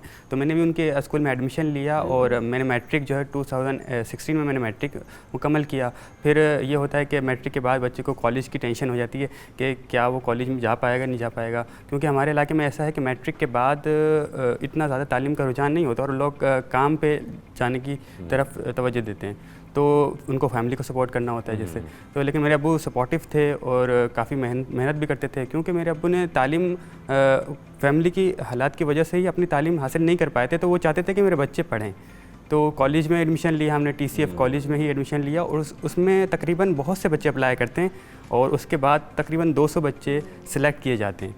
तो वहाँ पे मेरा एडमिशन हो गया स्कॉलरशिप के ऊपर, और TCF कॉलेज में काफ़ी अच्छा माहौल मिला हमें, और इनका एनवायरनमेंट काफ़ी अच्छा था, और हमें असल में साथ साथ यूनिवर्सिटी की तैयारी भी कराई जाती थी कि यूनिवर्सिटी में किस तरीके से रहना है और उनके एडमिशन की टेस्ट की तैयारी किस तरह से की जाएगी। वो तैयारी सारी चीज़ें हमने कॉलेज में करी और काफ़ी अच्छा रहा कॉलेज भी। और उसके बाद मैंने GIK में एडमिशन लिया और अब GIK में जब एडमिशन हो गया स्कॉलरशिप पे, वो भी स्कॉलरशिप TCF की तरफ से मुझे मिली ना। और जब GIK में एडमिशन हो गया तो अब वहाँ पे जाने का काफ़ी मसला था, क्योंकि आपको पता है कराची से तकरीबन 1450 किलोमीटर के फासले पर है GIK, और मैं ऐसा हूँ कि मेरे को मतलब इलाके के आसपास के इलाके मुझे पता थे बस, और मैं इतना दूर जा भी नहीं पाता था। तो फिर अब्बू ने मेरे को थोड़ा मोटिवेट किया और अब्बू ने कहा कि जाके पढ़ो, आपको जहाँ पे भी जाना पड़े। तो मैंने को भी हौसला मिला और बाकी कॉलेज की टीचर्स ने भी काफ़ी हौसला दिया मुझे। और एक मुझे याद पड़ता है कि जब हम फर्स्ट टाइम ट्रेन से जा रहे थे असल में GIK ना, तो एक टीचर हमारे कॉलेज के आए थे वो हमें छोड़ने के लिए कि, और मोटिवेट हुए हम उससे भी। अच्छा, तो काफ़ी अच्छा वो। हाँ बिल्कुल। वेरी नाइस भाई। असद, अभी आपने वालिद साहब का जिक्र किया। वालिद साहब ने ज़िंदगी भर जो है वो फ्रूट सेल कर जो है आपको पढ़ाया। आज आप माशाल्लाह ग्रेजुएशन करने के बाद आप एक जॉब पे भी लग गए। खैर से अल्लाह आपकी रोटी रोज़ी में बरकत अता फरमाए, आसानी अता फरमाए। तो कैसा लगता है कि अब्बा ने मेरे जो है वो सारी ज़िंदगी इस तरह मेहनत की कि मैं पढ़ सकूं, अब कैसा फील होता है और क्या करना चाहते हैं हम अपने अब्बा के लिए? जी बिल्कुल, काफ़ी खुशी महसूस होती है। और जब मैं देखता हूँ कि मैं इस मुकाम पे पहुँच गया हूँ, और क्योंकि अब्बू ने काफ़ी सपोर्ट किया, और मेरे सुपर हीरो भी मेरे वालिद ही हैं कि उन्होंने जैसे तालीम हासिल नहीं कर पाए लेकिन बच्चों को पढ़ाया। तो अभी मैं अब्बू को यही कहना चाहूँगा कि आगे जाके अब मैं चाहता हूँ कि अब्बू का कारोबार भी मैं थोड़ा सा इंक्रीज़ करूँ, और जो भी अभी थोड़े छोटे लेवल पे करते हैं वो फल तो उनको भी इंक्रीज़ करूँ, बाकी अपने एंड से जो मैं कर सकूँगा मैं। बिल्कुल बिल्कुल। फ्रूट्स का बिजनेस अगर आपके अब्बा करते थे और वो जिस पैमाने पे करते थे अपने एक्सपोजर के हिसाब से, उनका एक्सपीरियंस अब बहुत हो चुका है असद। और ये वही बात है कि आपके पास एक एक्सपीरियंस है, आपके पास तालीम है, ये दोनों का कॉम्बिनेशन बहुत डेडली होता है। और अगर आप लोग एक बड़ा बिजनेस शुरू कर सके फ्रूट्स का और लोगों के लिए रोटी रोजी के बंदोबस्त कर सके, कहते हैं ना कि फिर एक रिले रेस शुरू होती है, फिर एक हाथ से दूसरा हाथ जो है वो वसीला बनता है। बिल्कुल।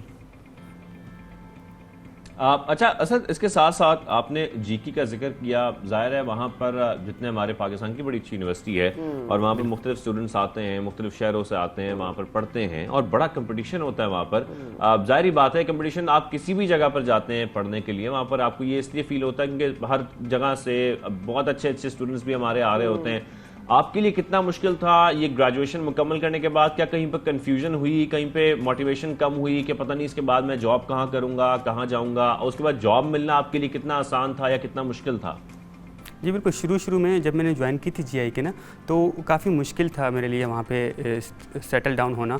तो शुरू में असल में मुश्किल होती है, और O लेवल्स के बच्चे भी आए हुए होते हैं और हम लोग FSC के होते हैं, तो काफ़ी कॉम्पीट करना मुश्किल हो जाता है। लेकिन TCF कॉलेज और TCF ने इतना ट्रेन कर दिया था कि इतना ज़्यादा टाइम नहीं लगा हमें वहाँ पर सेटल डाउन होने में, और मैंने अच्छे फिर ग्रेड से ग्रेजुएशन भी करी उधर से।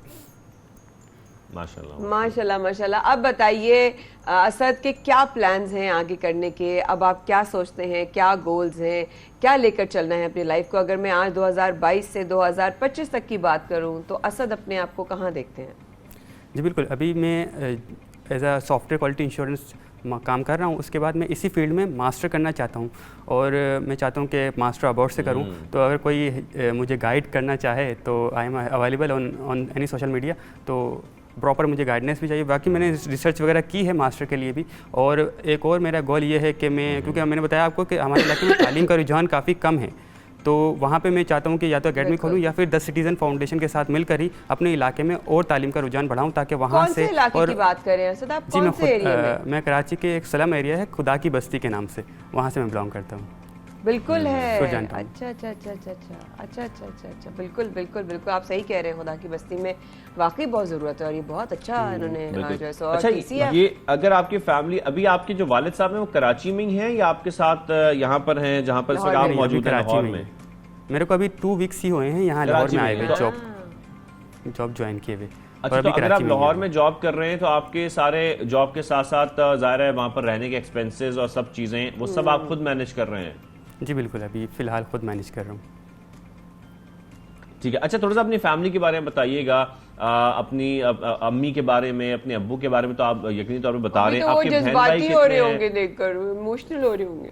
जी बिल्कुल, मेरी अम्मी भी काफ़ी सपोर्टिव हैं एजुकेशन के मामले में, और वो भी चाहती हैं। असल में हम 8 बहन भाई हैं, पूरे सिबलिंग्स 8 हैं, और मेरी 3 छोटी बहनें भी हैं, वो भी अभी पढ़ रही हैं द सिटीजन फाउंडेशन में ही। और मेरी अम्मी जो हैं वो सिपारा पढ़ाती हैं, यानी इस्लामिक एजुकेशन दे रही हैं छोटी बच्चियों को अपने ही घर में।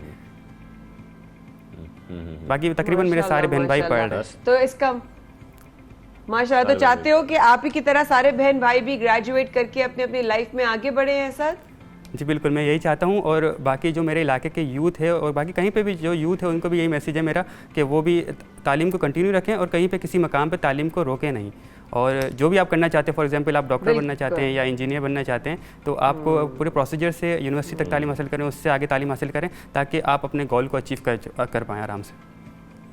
How sweet, how sweet. बहुत प्यारे हो, बहुत अच्छी बातें करते हो, बहुत अच्छी ज़िंदगी जी रहे हो। अल्लाह तुम्हारे लिए बहुत अच्छा करे। जल्दी जल्दी ये बता दो कि तुम्हारा सोशल मीडिया पे क्या अकाउंट है, कि कोई तुम्हें मास्टर्स के हवाले से, मास्टर्स किस में करना चाहते हो? डिड आई मिस हिज, क्या आप किस में करना चाहते हो मास्टर स्पेशलाइज? जी IT सॉफ्टवेयर की तरफ, बिल्कुल IT में। मेरा अकाउंट्स वगैरह। आप प्लीज अपना IDs भी बता दो। हाँ बिल्कुल, सोशल मीडिया पे मैं हर प्लेटफॉर्म पे अवेलेबल हूँ। असद रज़ा 254 सर्च कर लें, या फिर अगर उससे नहीं मिलता तो असद रज़ा _254 सर्च कर लें, आप मिल जाएंगे आराम से। बिल्कुल ठीक है sir, thank you very much. आपने भी ज्वाइन किया। असद रज़ा हमारे साथ मौजूद थे लाहौर स्टूडियो से, और उनसे मुलाकात करके, खैर इस तरह की जो इंस्पिरेशनल स्टोरीज हैं वो हमें उनसे बात करके, मुलाकात करके बहुत अच्छा इसलिए भी लगता है क्योंकि ये बहुत सारे वो लोग हैं जिनकी बड़ी एक लाइफ स्ट्रगल है, जो स्ट्रगल करने के बाद वो कोशिश करते हैं कि वो उस मकाम पर पहुंचे जो उन्होंने सोचा है, या जो मेरे ख्याल में बहुत सारे स्टूडेंट्स के लिए भी बहुत बड़ी इंस्पिरेशन है असद को देखना कि वो इस तरीके से पढ़ते हुए यहाँ तक पहुंचे। बहुत अच्छा लगा असद से मिलकर। असद के वालिदैन के लिए ढेरों सारी दुआएं, और आप लोग ने बहुत बड़ा काम किया है। आपने अपने बच्चों को आप इस तरह पढ़ा रहे हैं। मुझे याद है मेरी वालदा हमेशा कहती थी कि मैं अल्लाह से हमेशा ये दुआ करती थी, अल्लाह मेरे बच्चों के जिस्म के एक एक जो है ना वो खून के कतरे में जो है ना वो रिस्के हलाल हो। तो ये जो है ना ये एक बहुत बड़ी मिसाल है इस तरह का नौजवान को देखना, जिस तरह का उसके वालिद साहब ने रिस्के हलाल के साथ उसको पढ़ाया और अब वो आगे बढ़े हैं। एंड आई रियली विश कि पाकिस्तान का फ्यूचर ऐसे ही ब्राइट हो जैसे कि असद का आज प्रेजेंट ब्राइट है। आगे चलते हैं जरा इकॉनमी चैलेंज हमें जो सामना करना पड़ा है, कुछ हुकूमती फैसलों पर बात अगर हो रही है। मुफ्ती इस्माइल साहब के हवाले से अगर बात करें, शाहजेब तो उन्होंने कहा है कि जी पेट्रोल की कीमतें बढ़ाना मुनासिब है, अवाम एतमाद करें, लेकिन साथ में उन्होंने एक और इशारा दे दिया कि 10% एक्सपोर्ट ना करने वालों पर इजाफी टैक्स लागू करेंगे। और हमारे पास अब डॉलर की आमद ज्यादा और अखराज जो है वो कम है। इसी मामले पर मजीद बात करने के लिए हमें ज्वाइन किया है हमारे गेस्ट ने भी, उनसे भी हम बात करेंगे। लेकिन हम जिस तरीके से देख रहे हैं कि हुकूमत कुछ फैसले अभी कर रही है ऐसे, कभी हमारे जो पेट्रोल की प्राइसेस है वो ऊपर जाती हैं, कभी नीचे आती हैं। लेकिन मैं हम यही बात कर रहे थे कि इस वक्त बहुत सारी मजबूरियां थी, और जब गवर्नमेंट ये आई थी तो इनकी कोशिश यही थी कि कि इस तरीके से इस वक्त मुल्क के इकोनॉमिकल जो हालात हैं उनको बेहतर किया जाए, कि अगर IMF को मनाना है तो फिर उनकी जो शराइत हैं उस पर अमल करना होगा, और उन शराइत पर अमल करेंगे तभी हमें आगे के पैकेजेस मिलेंगे। और पाकिस्तान को बचाना था और पाकिस्तान को आगे बढ़ाना था, पाकिस्तान की इकोनॉमी को मजबूत करना था, और इसके लिए बहुत ज़रूरी था कुछ सख्त और ऐसे फैसले लेना। लेकिन क्या अब सवाल ये है कि ये सब फैसले तो हो रहे हैं और हो चुके हैं, लेकिन आगे जाकर क्या होगा, क्योंकि अवाम को किसी सूरत रिलीफ नहीं मिल पा रहा। अगर मिल भी जाता है किसी पेट्रोल की कम प्राइसेस होने की सूरत में, तो वो कुछ अर्से बाद दोबारा बढ़ जाती है। तो ये अवाम के रिलीफ के लिए क्या किया जाए, क्योंकि महंगाई में मुसलसल इजाफा होता जा रहा है, बेरोजगारी में इजाफा होता जा रहा है। तो ये सारे मसाइल हम देख रहे हैं, इसी पर बात करेंगे। साबिक सेक्रेटरी फाइनेंस डॉक्टर वक्त मसूद साहब हमारे साथ मौजूद हैं। डॉक्टर साहब को खुशामदीद कहेंगे सुबह सवेरे पाकिस्तान में। गुड मॉर्निंग सर, बहुत शुक्रिया आपने में ज्वाइन किया। बहुत शुक्रिया सर। सबसे पहले तो ये बताइएगा, पाकिस्तान को डिफॉल्ट होने से बचाने के लिए बहुत मेहनत की जा रही थी हुकूमत की जानिब से, खतरा जाहिर भी किया जा रहा था, लेकिन अब हम ये देख रहे हैं कि हमारे पास डॉलर की आमद कम और अखराज ज्यादा है, और ये खैर इसी की वजह से बड़ा प्रॉब्लम आ भी रहा है। लेकिन वजीर खजाना ये कह रहे हैं कि अब डॉलर्स की आमद ज्यादा और अखराज कम है। क्या सर वाकई ऐसा है कि हमारे हालात में कुछ बेहतरी आई है और कुछ अच्छे हो गए हैं?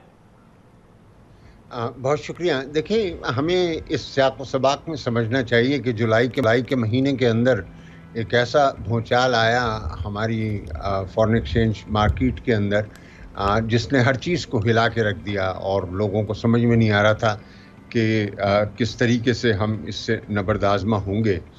और इसी के दौरान बहुत सारी जो है वो पैनिक भी फैला, स्पेकुलेटिव एक्टिविटी भी हुई, लोगों ने मार्केट का फ़ायदा उठाया। तो ये सारे मामलात ऐसे थे जिनसे अवाम में बहुत बेचैनी फैली।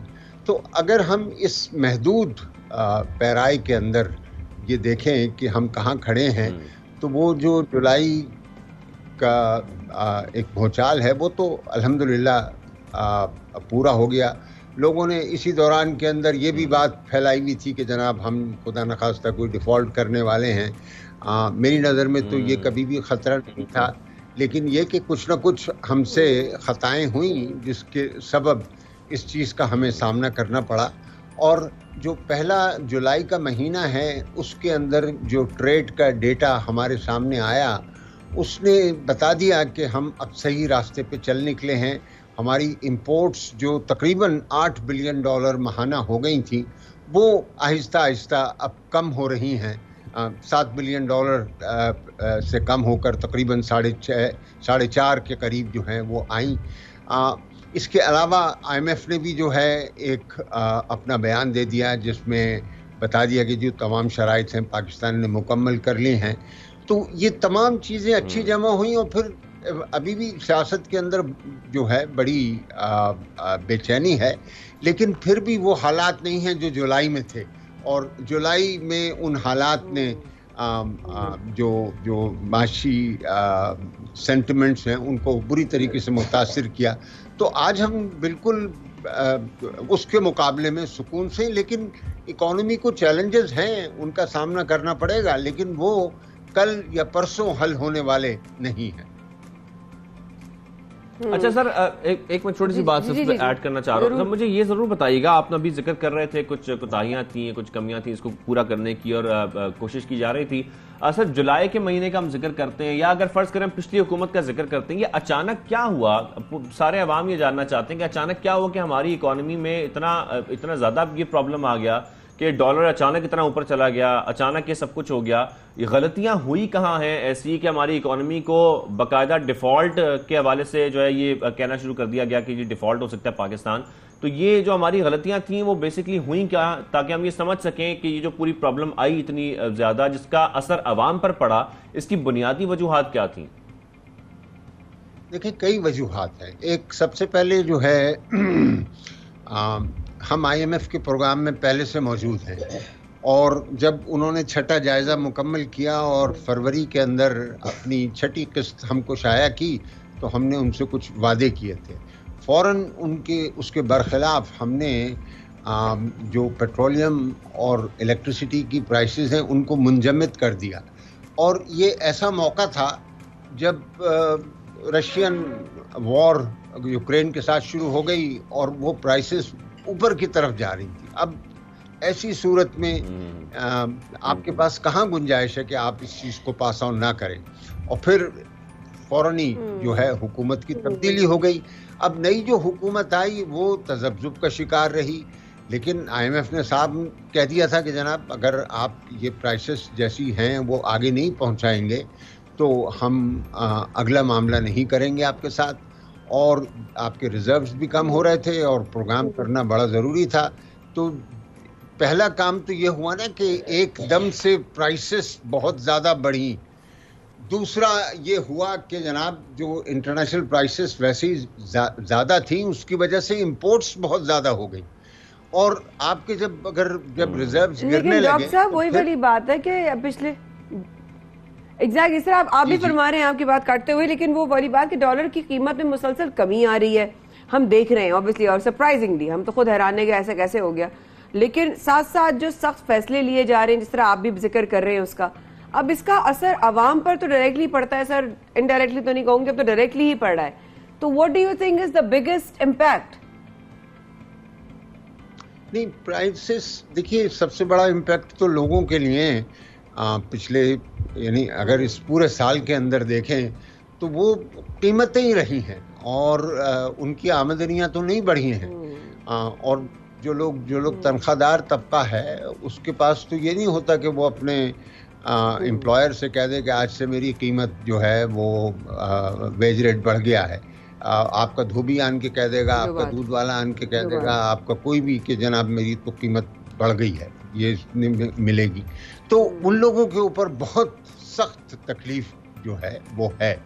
लेकिन देखिए ये सिर्फ इतना मैं कह सकता हूँ, इस सिलसिले के अंदर सारी दुनिया इस बहरान से गुजर रही है, सिर्फ पाकिस्तान के लिए ये मखसूस नहीं है।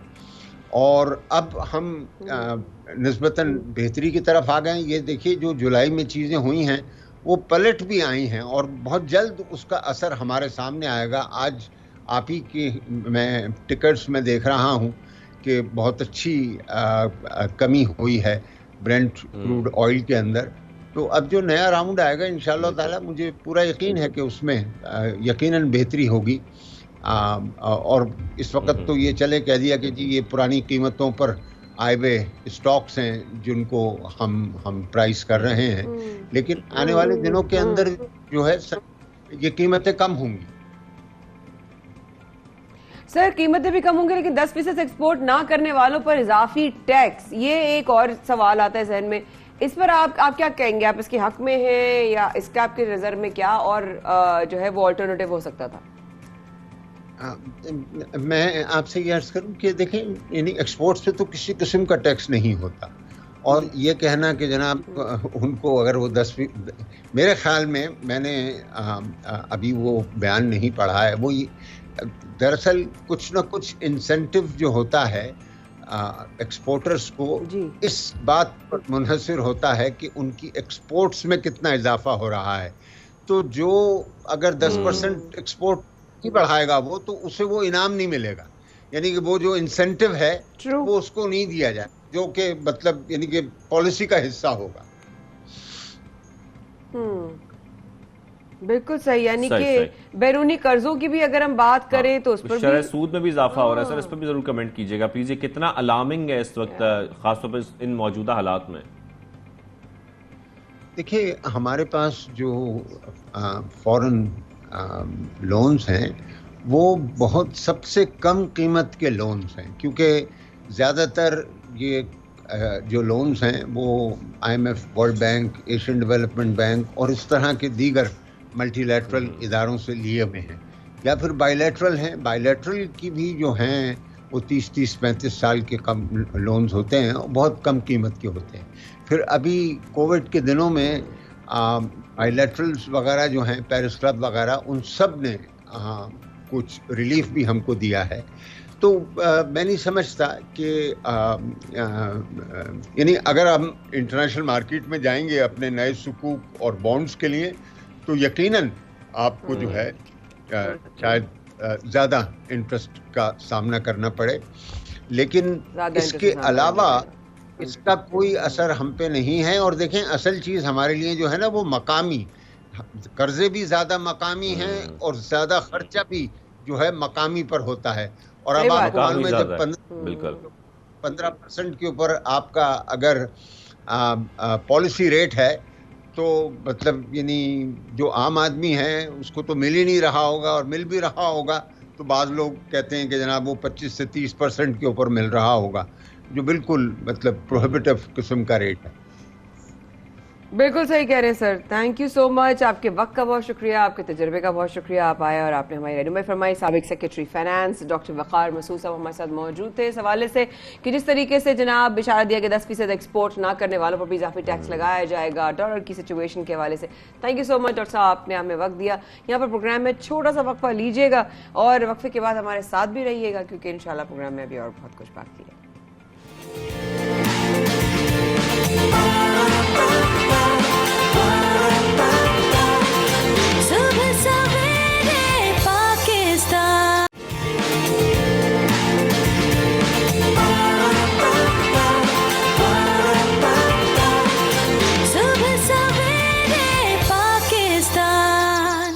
वेलकम बैक, आप देख रहे हैं सुबह सवेरे पाकिस्तान। माया खान और शाहजेब अहमद के साथ प्रोग्राम में एक बार फिर आपको खुशामदीद कहेंगे, गुड मॉर्निंग कहेंगे और आगे बढ़ेंगे क्रिकेट की तरफ, क्योंकि क्रिकेट में हमने जिक्र किया था, गुज़श्ता रोज भी जिक्र किया था कि पाकिस्तानी टीम की भरपूर प्रैक्टिस हो चुकी है और अब मैच होने जा रहा है। वनडे सीरीज जो शुरू हो चुकी है और पहला मैच हो चुका है, पहला मैच पाकिस्तान जीत भी चुका है। मुबारक हो, लेकिन हमें परफॉर्मेंस पे इतनी खुशी नहीं है, क्योंकि जितने मार्जिन से हम लोग जीते हैं इसमें काफी खतरा था पाकिस्तान को, वो भी नीदरलैंड के खिलाफ। तो मेरे ख्याल में इसमें कुछ सोचने और समझने की जरूरत है। माया सोचने समझने की जरूरत, मैं तो ज्यादा दिमाग लगाती नहीं हूँ। जब एक्सपर्ट्स होते हैं शो पर तो मैं क्यों अपना दिमाग लगाऊं। जब वो आए और वो आके बताएं कि दरअसल अच्छा, क्योंकि एक नजरिया ये भी है कि जी जनाब 16 रन बहुत अच्छी, वेरी गुड परफॉर्मेंस, लेकिन देन अगेन फिर ये एक्सपेक्टेशन सर आपने कहा कि ये वो वाले एक्सपेक्टेशंस नहीं है जो हमें एक्चुअली हम एक्सपेक्टेड थी। एनी हाउ, इसी पे मजीद बात करने के लिए हमें ज्वाइन किया माजिद भट्टी साहब, उनसे हम बात करेंगे। माजिद भट्टी साहब को खुशामदीद कहेंगे सबसे पहले पाकिस्तान में। भट्टी साहब, जिस तरीके से हम देख रहे हैं कि पाकिस्तान जीत तो गया है और हमें इस बात की बड़ी खुशी है, लेकिन हमें खुशी इस बात की नहीं है कि जो मार्जिन है ये बहुत ही कम है, वो भी नीदरलैंड के खिलाफ पाकिस्तान का। जी वालेकुम अस्सलाम माया और शाज़ेब। देखिए, हमारा जो मसला है, हम जिस ब्रांड की क्रिकेट खेल रहे हैं, ठीक है मैचेस जीत रहे हैं, लेकिन जिस ब्रांड की हम क्रिकेट खेल रहे हैं वो जो ऑस्ट्रेलिया, इंग्लैंड, इवन इंडिया की टीम, न्यूजीलैंड की टीम वनडे क्रिकेट में जिस ब्रांड की क्रिकेट खेल रहे हैं वो हम उससे बिल्कुल मुख्तलिफ क्रिकेट खेल रहे हैं। कल का मैच देख लें जो रॉटरडैम में पहला मैच हुआ पाकिस्तान और नीदरलैंड का, हमने 100 रन बनाए हैं। पहले जो 100 रन बनाए वो बनाए 137 गेंदों पर, जबकि फखर जमान के अगर हम 50 रन देखें तो उन्होंने 50 रन बनाने के लिए 66 गेंदें खेली हैं। अगर शाज़ेब आप नीदरलैंड और इंग्लैंड की सीरीज देख लें जिसमें गालिबन 491 रन वर्ल्ड रिकॉर्ड बनाया था इंग्लैंड ने, उसमें आप उनके बैट्समैनों को देखें कि कोई 55 गेंदों पे 100 कर रहा है, कोई 60 गेंदों पे 100 कर रहा है। इंग्लैंड की टीम का मसला ये है कि वो भी हमारी तरह की क्रिकेट खेलती थी, लेकिन उन्होंने कोच को चेंज किया all the way from New Zealand. जब डैरेल उनके जो कोच आए, उससे देखिए उनकी सोच तब्दील हो गई। तो पाकिस्तान क्रिकेट के पास टैलेंट है, हमारे प्लेयर्स बहुत अच्छे हैं, लेकिन हम जिस ब्रांड की क्रिकेट खेल रहे हैं, अगले साल 2023 नवंबर में इंडिया में 50 ओवर का वर्ल्ड कप होना है, तो हमें बैटिंग में अपना थोड़ा। माजिद भट्टी साहब, आपको नहीं लगता कि हमारे सामने जो टीम खड़ी होती है हम उसके मुताबिक खेल रहे होते हैं, अपने मुताबिक नहीं खेलते? अगर वो टीम ये फील हो रहा हो कि इनसे जीतना बड़ा आसान है तो हम टारगेट और हम कोशिश करते हैं रन भी कम ही बनाए। हम देखें ना कि इमामुल हक 2 रन पे आउट हो गए, रिजवान है उन्होंने सिर्फ 14 स्कोर बनाए, शादाब खान खैर वो 48 तक पहुंचे, लेकिन ये तमाम स्कोर्स इतने नहीं है जितने होने चाहिए थे नीदरलैंड के खिलाफ। बिल्कुल आप सही कह रहे हैं कि हम बजाय के अपनी स्ट्रेंथ पे खेलें, हम उनकी स्ट्रेंथ पर खेलना शुरू कर देते हैं। तो मेरे ख्याल में इस रविश को अब तब्दील करने की जरूरत है। अब दुनिया बहुत तेज हो गई है, हर क्रिकेट टीम के साथ पावर हिटिंग कोच मौजूद है। पाकिस्तान क्रिकेट बोर्ड भी कह रहा था कि हमने पावर हिटिंग कोच को हायर करना है, एक बार उसकी एडवर्टाइज हुई, उस पर अमल नहीं हुआ। मोहम्मद यूसुफ नो डाउट इस वक्त पाकिस्तान की जो बैटिंग कोच है वो दुनिया के one of the great batsman रहे अपने दौर के, लेकिन उन्हें बताना चाहिए पाकिस्तान के बैट्समैनों को कि ये स्टाइल जो है ये हमें ऊपर नहीं ले जा सकता। लेकिन माहिद भट्टी साहब बार बार इस तरह इमामुल हक साहब की बात करें, वो मुसलसल फ्लॉप हो रहे हैं, ठीक है। अब आप क्या समझते हैं कि अब जो अगले मैचेस आ रहे हैं उनमें क्या तब्दीली इन लोगों को करनी चाहिए? देखिए, मैं और आप तो हम यहाँ तीनों बैठ के डिस्कशन तो कर लेंगे, असल implementation on the ground zone है, तो वो ग्राउंड पर इसका रियलिटी है। क्या कल के मैच के बाद इनको कुछ रियलिटी स्ट्राइक हुआ है कि हाँ हमें अपनी स्ट्रैटेजी या हमें अपना मोमेंटम या हमें अपना state of mind for that matter change करने की जरूरत है? अच्छा, मैं पहले मैच के बाद मुझे नहीं लग रहा कि टीम में कोई बहुत बड़ी चेंजेस होगी। मेरे ख्याल में इमाम ने अभी जो पिछली सीरीज हुई थी वेस्ट इंडीज की होम सीरीज, हम मुल्तान में वनडे खेले थे। असल में हम लोग भूल जाते हैं कि हम डिफरेंट फॉर्मेट की क्रिकेट खेल रहे होते हैं। श्रीलंका में टेस्ट खेल रहे थे, हमारी टीम को बादाम खाने की जरूरत है आपके मुताबिक। हमने टेस्ट भी खेले, वनडे भी खेले, T20 भी खेली। तो मेरे ख्याल में जो हमें चेंज करनी चाहिए, थोड़ा हमें रिजवान पे भी नजर रखनी चाहिए कि रिजवान ने 17-18 मैचेस हो गए 50 रन नहीं बनाए। कि मोहम्मद हारिस एक नए बैट्समैन को हम विकेट कीपर बैट्समैन को लेकर आए, उनको try. What do you think is the reason?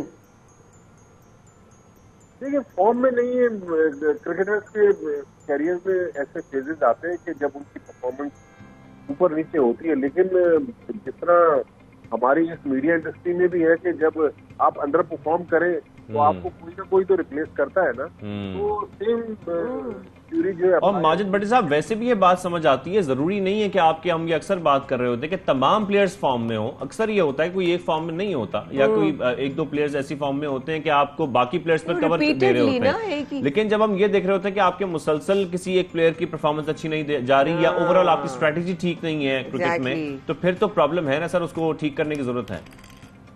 देखिए, जहां तक ओपनिंग स्लॉट की बात है, मेरा ख्याल में जहां हमने बहुत ज्यादा नाइंसाफी की वो की हमने शान मसूद के साथ। तो हम देखेंगे इंग्लैंड में रन के अंबार लगा लिया उसने, हर फॉर्मेट में स्कोर कर रहा है, फर्स्ट क्लास में, T20 में, वनडे में, लेकिन यहाँ पाकिस्तान की 16 रुकनी टीम में शान मसूद की जगह नहीं है। मेरे ख्याल में शान मसूद भी इंसाफ की तलाश में है। बिल्कुल, इतनी परफॉर्मेंस के बावजूद पाकिस्तान टीम में 16 मेंबर्स में भी उसको जगह नहीं मिल रही।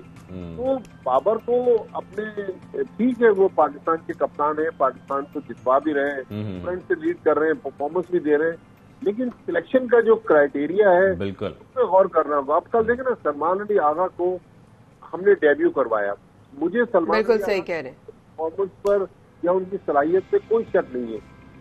कल उसको हमने डेब्यू करवाने के बाद 8वें नंबर पर बैटिंग के लिए भेजा, 8वें नंबर पर बैटिंग के लिए भेजा। थैंक यू सो मच भाई भट्टी साहब। एक्चुअली हमें माइक भाई बहुत सारी बातें आपसे करनी थी, बट टाइम की किल्लत की वजह से हम कर नहीं पा रहे हैं। बट आज की जो गुफ्तगू है, I am very very sure कि इसका टेक अवे बहुत अच्छा होगा, और ये सोशल मीडिया पे भी जब शेयर होगा तो लोग इसको देखेंगे, और शायद कहीं ना कहीं कुछ रियलाइजेशन होगी हमारे जो जहां पर डिसीजन मेकर्स हैं उसमें। थैंक यू सो मच भाई भट्टी साहब हमारे साथ मौजूद थे, और प्रोग्राम में हम आगे कुछ बैटल का जिक्र कर लें। कौन सी बैटल है जिसका हम जिक्र करने जा रहे हैं? बैटल ऑफ द शेफ्स जनाब। जो अगर मैं बात करूं तो अगर मलेशिया में एक आइलैंड है पेनांग में हमारा बहुत जाना रहा है, हमारी कॉन्फ्रेंसेस बहुत रही हैं, तो वहां की जगहों से और वहां के इलाके से मैं बहुत वाकिफ हूँ।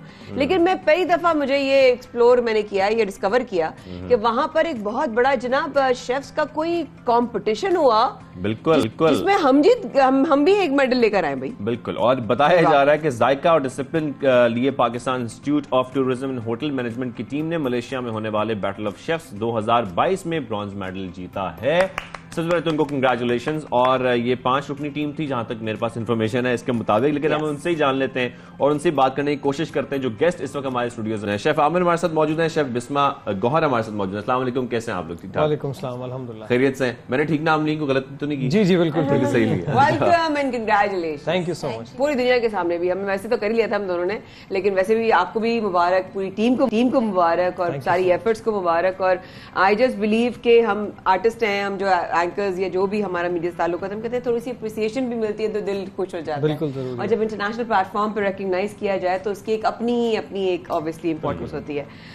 सबसे पहले तो obviously thank you so much. Event के बारे में बताएं, उसके हवाले से बताएं, उसके मुकाबले के कैटेगरीज के बारे में बताएं सर, और क्या किन बुनियादों पे आपका जो है ये रिजल्ट आए जो? ओके, बेसिकली ये तकरीबन 18th एडिशन था इसका, बैटल ऑफ द शेफ्स का, जो पेनांग में होता है हर साल। वहाँ की एसोसिएशन जो है वो under the banner of world association chef societies वो ये करवाते हैं हर साल।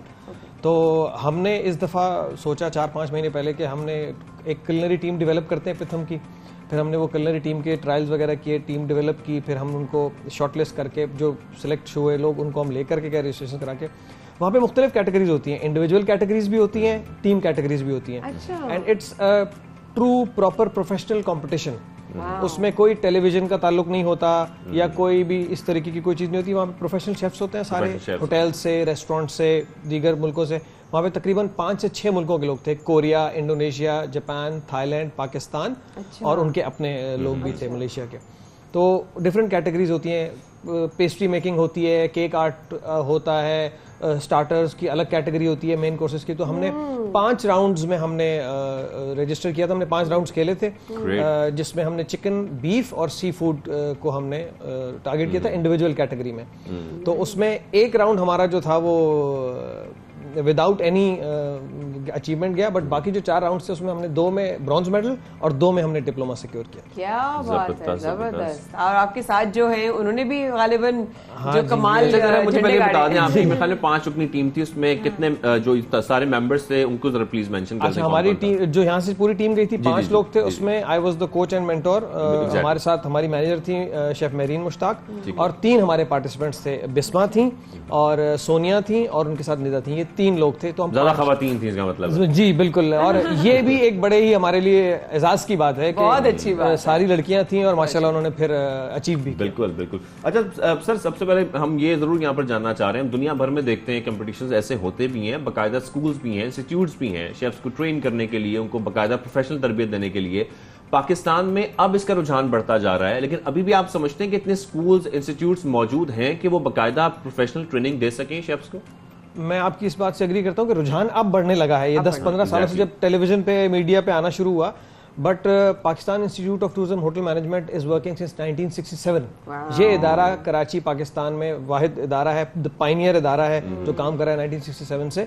और अब चूंकि मिलना शुरू हुआ है, उसको रिकग्निशन मिलनी शुरू है, लोगों को नजर आना शुरू है कि ये भी एक स्टीरियोटाइप्स भी खत्म हुए ना। हाँ, लोग अब ज्यादा रुझान बढ़ रहा है। तो जब हम पढ़ते थे आज से 22 साल पहले, तो उस वक्त क्लास में 5-7 लोग स्टूडेंट्स होते थे। अब इनकी क्लास में 25 का बैच होता है, 28 का बैच होता है। तो पीपल आर टेकिंग इंटरेस्ट, लोगों को पता चल रहा है कि ये एक ऐसी फील्ड है जो कि नेशनल इंटरनेशनल फील्ड है। यस, क्योंकि पहले जब ये होता था कि अच्छा ये लड़के का काम नहीं है, लड़के तो नहीं ना खाना बनाते, तो ये कॉन्सेप्ट, अब ये सारे जितने भी नॉर्म्स हैं ये भी टूट रहे हैं साथ साथ। हाउ डिफिकल्ट वाज इट कि वहां पर जो जजेस को इम्प्रेस करना, जजेस के सामने जाना? आप तो कोच है, आपको तो तजुर्बा इतना है, आपका जो आपके स्टूडेंट्स है वो कितने शिवर शेक कर रहे थे कि यार क्या होगा, क्या डर हो रहा? मैं तो हर बात पे ना बस रोना आ जाता है मुझे। उस टाइम तो भूल गई, रोना भी भूल गई बस। मतलब आके ना सर पे खड़े हो जाते हैं, चेक कर रहे थे कि आप बस वो बोलते कुछ नहीं, पॉइंट नोट कर लेंगे अगर आपने कुछ गड़बड़ कर ली। और आपको एक्सप्रेशन भी कोई नहीं पता चलता होगा उनके चेहरे से, कुछ भी नहीं, वो मतलब एकदम नहीं होते हैं, पोकर फेस के होते हैं, मतलब एकदम, और बस पॉइंट नोट कर रहे होते हैं कि क्या मतलब हो रहा है, क्या कर रहे हैं आप लोग। कभी किसी ने आके सवाल किया वाइल कुकिंग और आपके मेंटर पास में हो और आके किसी से सवाल किया और आप काम गई हो? क्या सवाल था, क्या मोमेंट था? नहीं, ऐसा कोई सवाल वैसे हुआ नहीं, पर पास आके खड़े होते बस पॉइंट नोट कर। अच्छा ये बताएं, जो जिस कैटेगरी में आपने वहां पर अपनी जो कुकिंग की थी या जो भी आपने वहां पे रेसिपी तैयार की थी, वो क्या थी? क्या आपको टास्क मिला था और उसमें आपको टेंशन ज्यादा क्या थी कि क्या गलती पकड़ी जा सकती है? ऐसा तो कुछ नहीं हुआ था, बस सी फूड में था और बीफ में था। सी फूड में मैंने सैल्मन बनाई थी पोच करके, ऑयल के अंदर, फ्लेवर ऑयल था, और वहाँ पर ऐसा किसी और ने कुछ नहीं किया, ये हमारा ही फर्स्ट टाइम था। जज इस चीज को काफी नोट कर रहे थे, उनके लिए काफी यूनिक, मतलब नया लग रहा था उनको ये, क्योंकि टेस्ट का बड़ा डिफरेंस है। इधर मलेशिया थाईलैंड एरिया में वहाँ का और हमारा फूड बिल्कुल डिफरेंट है। वहाँ के भी क्या, मुझे पाकिस्तानी में कजन्स वगैरह होते, चलो बिरयानी खिलाते थे, बिरयानी ये कौन सी बिरयानी है भाई मुझे? इनके राउंड में बेसिकली सब लोग या तो फिश को ग्रिल करते हैं या ओवन में पकाते हैं। मैं आपसे यही सवाल कर रहा था कि किन बुनियादों पर जज किया जाता है फिर? तो टेस्ट, टेक्सचर, उसकी कंपोजिशन, रेसिपी क्या है, प्रेजेंटेशन और टेस्ट ऑफ कोर्स, ये सारी इंपॉर्टेंट चीजें होती हैं। आपकी प्लेट में 5 से 6 एलिमेंट्स होने चाहिए, protein, starch, vegetables, sauce, garnish, appropriate garnish होनी चाहिए, पोर्शन साइज कंप्लीट होना चाहिए। तो वो बिकॉज बिस्मा की जो रेसिपी थी चिकन की, फिश की, वो थी ऑयल जो इन्फ्यूज किया था हमने ऑरेंज के साथ, और उस ऑयल के अंदर पोच किया था हमने, कॉन्फी किया था एक्चुअली फिश को, हमने ग्रिल या पैन सेयर नहीं किया था। तो they were looking from the very start कि ये लड़की क्या बना रही है। हाथ तो कांप रहे थे लड़की के, लेकिन क्योंकि for the very first time था, हो जाता है। अभी she is still a student, और वहां जाना, खड़े रहना, जैसे अभी आप लोग क्रिकेट की बात कर रहे थे, ग्राउंड में खड़े रहना, परफॉर्म करना, इट्स नॉट इजी। ये अभी तो हम बात कर रहे हैं क्योंकि अल्हम्दुलिल्लाह हो गया है, लेकिन it's not easy. Misbah, you और any other member of the team, कभी ऐसा हुआ कि हाथ कांप रहे हो और शेक कर रहे हो एंड यू सी हिम कि यार क्या करना है, क्या मतलब ऐसा कोई मोमेंट? ऊपर से शेफ भी होते हैं सामने, और फिर और ज्यादा हो रहा था कि सही करना है, अगर कुछ गलत किया शेफ का सामने से आता था, मतलब ऐसे एक्सप्रेशन आते थे उनको देख के, तो और ही बंदा इतना उनसे डर नहीं लगा था शेफ से जितना शेफ से। यही मैं इस तरफ आ रहा था कि ये जो आपके कोच साथ कि ज़ाहिर है इनके साथ तो यहाँ भी आपका टाइम गुजरता है, तो ये कितने सख्ती करते हैं कि नहीं ये चीजें ऐसे फॉलो करनी है, ये आपकी रिस्ट्रिक्शंस हैं, खुल के बताएं कि कुछ नहीं कहेंगे करते हैं। और सब 2-3 मरतबा तो मतलब रो चुकी होंगी। सिखाएगा बेटा उसके एक राउंड, बिकॉज वो होता ना कि मुझे लोगों ने कहा भाई कि सर ये लड़कियां हैं, आप इतनी सख्ती क्यों कर रहे हैं? मैंने कहा लड़कियां आज मेहनत करेंगी तो कल को फिर मेडल्स लेके आएंगे, कल को आप ही का नाम जाएगा। तो इसके बीफ वाले राउंड में ना थोड़ा सा फिल्मी सीन हो गया क्या, तो वो क्योंकि जो हम यहाँ से देख सकते थे थोड़ा करीब से, तो फिर वो जब उन्होंने कहा कि नहीं लोग पीछे हो जाए बहुत रश हो गया, तो मैंने कहा कि अब तो मैं इसको कुछ नहीं एडवाइस कर सकता। मैं जाके पीछे बैठ गया, वो चेयर्स लगी हुई थी, मैं बैठ गया। अब मैं इसकी कुकिंग नहीं देख सकता था। तो फिर जब टाइम गुजर गया, अब मुझे ये समझ नहीं आ रही थी ये पका भी रही है या खाली क्या कर रही है, क्योंकि मुझे नजर ही नहीं आ रहा। तो आखिर में जब 5-7 मिनट रह गया, उसने कहा विसल की लास्ट 5 मिनट्स, तो और इसने भी मेरी तरफ नहीं देखा, मैंने भी अल्लाह पे छोड़ दिया। फिर जब इसने मेरी तरफ देखा ना, मैंने इसको ऐसे इशारा किया, मैंने कहा रोना नहीं है, चाहे कुछ भी हो जाए ना, फर्स्ट टाइम है ना, प्लेट तोड़नी है ना चीजें गिरानी है, रोना नहीं है, जो हो सकता है वो आपने जो सिखाया है, जो 2-2.5 मिनट ट्रेनिंग की है उसको करो। एंड जब इसने प्लेट लगाई तो वो तो खैर अभी तो मैंने शेयर नहीं की पिक्चर, आप देखेंगे वो इतनी फिनेस के साथ वो प्लेट लगी, माशाल्लाह। It was Australian beef tenderloin with roasted butternut squash puree and roasted carrots थी with couscous salad on top. It was a beautiful plate. अच्छा, लेकिन आपका फोकस क्या होता है उन 3 चीजों पे सिखाते हुए, खासतौर पर जो स्टूडेंट्स हैं आपके अराउंड, के वो 3 चीजें इन्होंने जिसके ऊपर इन्होंने फोकस करना है और उन 3 चीजों का साथ नहीं छोड़ना, आपका फोकस वो क्या होता है उन 3 बातों पर? आप जब भी किसी इस तरह के कॉम्पिटिशन में जाते हैं, उससे पहले आपने 3 चीजें जरूर करनी, टाइमिंग, एग्जैक्टली वो ज़हन में रखना है आपने, ज़हन में रखना है, एलिमेंट कोई मिस नहीं होना चाहिए और टेस्ट प्रॉपर होना चाहिए। तो प्रेजेंटेशन में अगर थोड़ा सा कुछ ऊपर नीचे हो भी गया तो इट्स ओके, वो टेस्ट पे कॉम्प्रोमाइज ना, टेस्ट पे कॉम्प्रोमाइज नहीं हो सकता। टाइमिंग्स में आप मार्क्स लूज करते हैं, और जो प्लेट की कॉम्पोजिशन है, एलिमेंट्स पूरे होने चाहिए, प्लेट के अंदर उतरने चाहिए, वो बहुत जरूरी है ये तीनों चीजें। अगर ये पूरी नहीं तो फिर आप डिस्क्वालीफाई हो जाते हैं वैसे। अच्छा, थोड़ा सा अब बिस्मा मुझे ये बताएं कि जो बाकी टीम्स थी वो कहाँ से थी, और उनको देख के कितना लगता है ना कि डर लग रहा होता है, यार ये तो बड़े ये भी प्रैक्टिस करके आए होंगे। तो कितनी टीम्स थी आपके जो आपको कम्पीट कर रही थी वहाँ पे?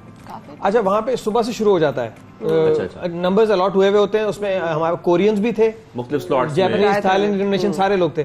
तो जिसका नंबर आता जाता है, 45 मिनट्स का राउंड होता है, 15 मिनट्स की ब्रेक, फिर नेक्स्ट राउंड, फिर नेक्स्ट राउंड, फिर नेक्स्ट राउंड। अच्छा, नाउ आपकी टीम ऑफ 5 थी और 3 माशाल्लाह आपके स्टूडेंट्स थे। मैं बिस्मा से पूछना चाहूंगी कि जब ऑब्वियसली आपने कहा कि डिफरेंट बताया सर ने कि अलग अलग टाइम्स पे सब लोग आते हैं और मुकाबला करते हैं, जो आपके और मेंबर्स थे उनके नाम साथ साथ बताइएगा कि किसका क्या था नर्वसनेस का, और जब उन्होंने जीता तो क्या लगा, क्योंकि बता रहे थे कि आप हैं जिसने जो है ब्रॉन्ज भी जीता है और डिप्लोमा भी जीता है माशाल्लाह से। सो कैसा रहा उनका, उनकी डिशेस कैसी थी, या और जितने भी मुकाबला करने वाले थे उनकी डिशेस को देखने का मौका मिला? हाँ, सबकी प्लेट्स देखी थी, और मतलब जो हमारे साथ मतलब जो गए थे हम लोग टीम मेंबर थे हमारे, काफ़ी अच्छा था। बस थोड़ा सा एक जो हमारी टीम मेंबर थी थोड़ी सी नर्वस हो गई थी, तो इस वजह से थोड़ा सा उनका हो गया था। अच्छा। बाकी सबने अच्छे से हैंडल किया। पूरी टीम आपकी एक साथ कर रही होती है जब प्रिपेयर कर रहे होते हैं आप? प्रिपरेशन एक साथ करते हैं बट राउंड्स अलग अलग टाइम में, वो सोलो ही वो सोलो राउंड्स होते हैं, बिकॉज़ हमने इंडिविजुअल कैटेगरी में ही रजिस्टर कराया था। गए एज अ टीम थे लेकिन इंडिविजुअल कैटेगरी में हमने। नाउ अब बात करते हैं अब आगे की, कि आगे कौन से कॉम्पिटिशंस में जाने का प्लान है, क्योंकि एक दफा ना जरा हिम्मत आ जाती है इंसान को, कहते हैं कि चलो अब नेक्स्ट में जाएंगे। नेक्स्ट क्या प्लान्स हैं इनके अपने स्टूडेंट्स के साथ लेकर, क्या प्लान्स हैं इन स्टूडेंट्स के, क्या प्लान्स हैं? अच्छा, अभी हम जैसे ही वापस आए हैं अल्हम्दुलिल्लाह, तो उसके बाद हमने प्लानिंग स्टार्ट कर दी है, because once we have build the team, तो अब हमने टीम को एक्सपैंड करना है। एक तो हमने मेंबर्स अपने टीम के स्किल्ड लोग बुलाने हैं, उनको फिल्टर करना है, उनको ट्रेन करना है। मैं टारगेट कर रहा हूँ 4 इवेंट्स को, China, Ireland, Qatar and Dubai next year के लिए इंशाल्लाह ताला। तो बट अभी हमने इससे बहुत कुछ सीखा है कि हमें ट्रेनिंग पहले से स्टार्ट करनी है, सब चीज़ें टाइमिंग हर चीज़ करनी है। तो इंशाल्लाह ताला ये मेरा टारगेट है, और ये टारगेट पूरा हो जाए तो फिर उसके बाद इंशाल्लाह ताला ग्लोबल चैलेंजेस मेरा। आखिर में छोटा सा मैसेज उन तमाम नौजवानों को जो कि शेफ बनना चाहते हैं या ऐसे इंस्टीट्यूट्स की तलाश में है कि वो शेफ बनने के लिए उनके लिए आसान हो जाए सब कुछ। अच्छा, मैं तो इंस्टीट्यूट्स का तो नहीं बता सकता, जिसमें इस इदारे में मैं खुद पढ़ा हूँ और यहाँ आज पढ़ा भी रहा हूँ और टीम भी चला रहा हूँ अल्हम्दुलिल्लाह। तो Pakistan Institute of Tourism Hotel Management is one of the pioneer इदारास। आप जिस भी इंस्टीट्यूट में पढ़ते हैं या जहाँ भी काम करते हैं, आप अगर प्रोफेशनल शेफ बनना चाहते हैं तो प्लीज़ इनिशियल कैरियर में अपने आप को सोशल मीडिया में इसमें बहुत ज्यादा इन्वॉल्व ना करें। मैं हमेशा इनको भी यही बताता हूं, आप इतना अच्छा काम करें कि चैनल और खुद आपको बुलाएं और आपकी तस्वीरें भी खींचें और आपको प्रमोशन भी दें। आप ऐसा काम करें कि लोग आपको जरूरत ही नहीं पड़ेगी पोस्ट लगाने की। Thank you so much for coming, लोग आपके काम को अप्रिशिएट करें। थैंक यू वेरी मच, आप दोनों का बहुत शुक्रिया। बहुत शुक्रिया शादेब और माया को दीजिए कल तक लिया अपना ख्याल। अल्लाह हाफिज।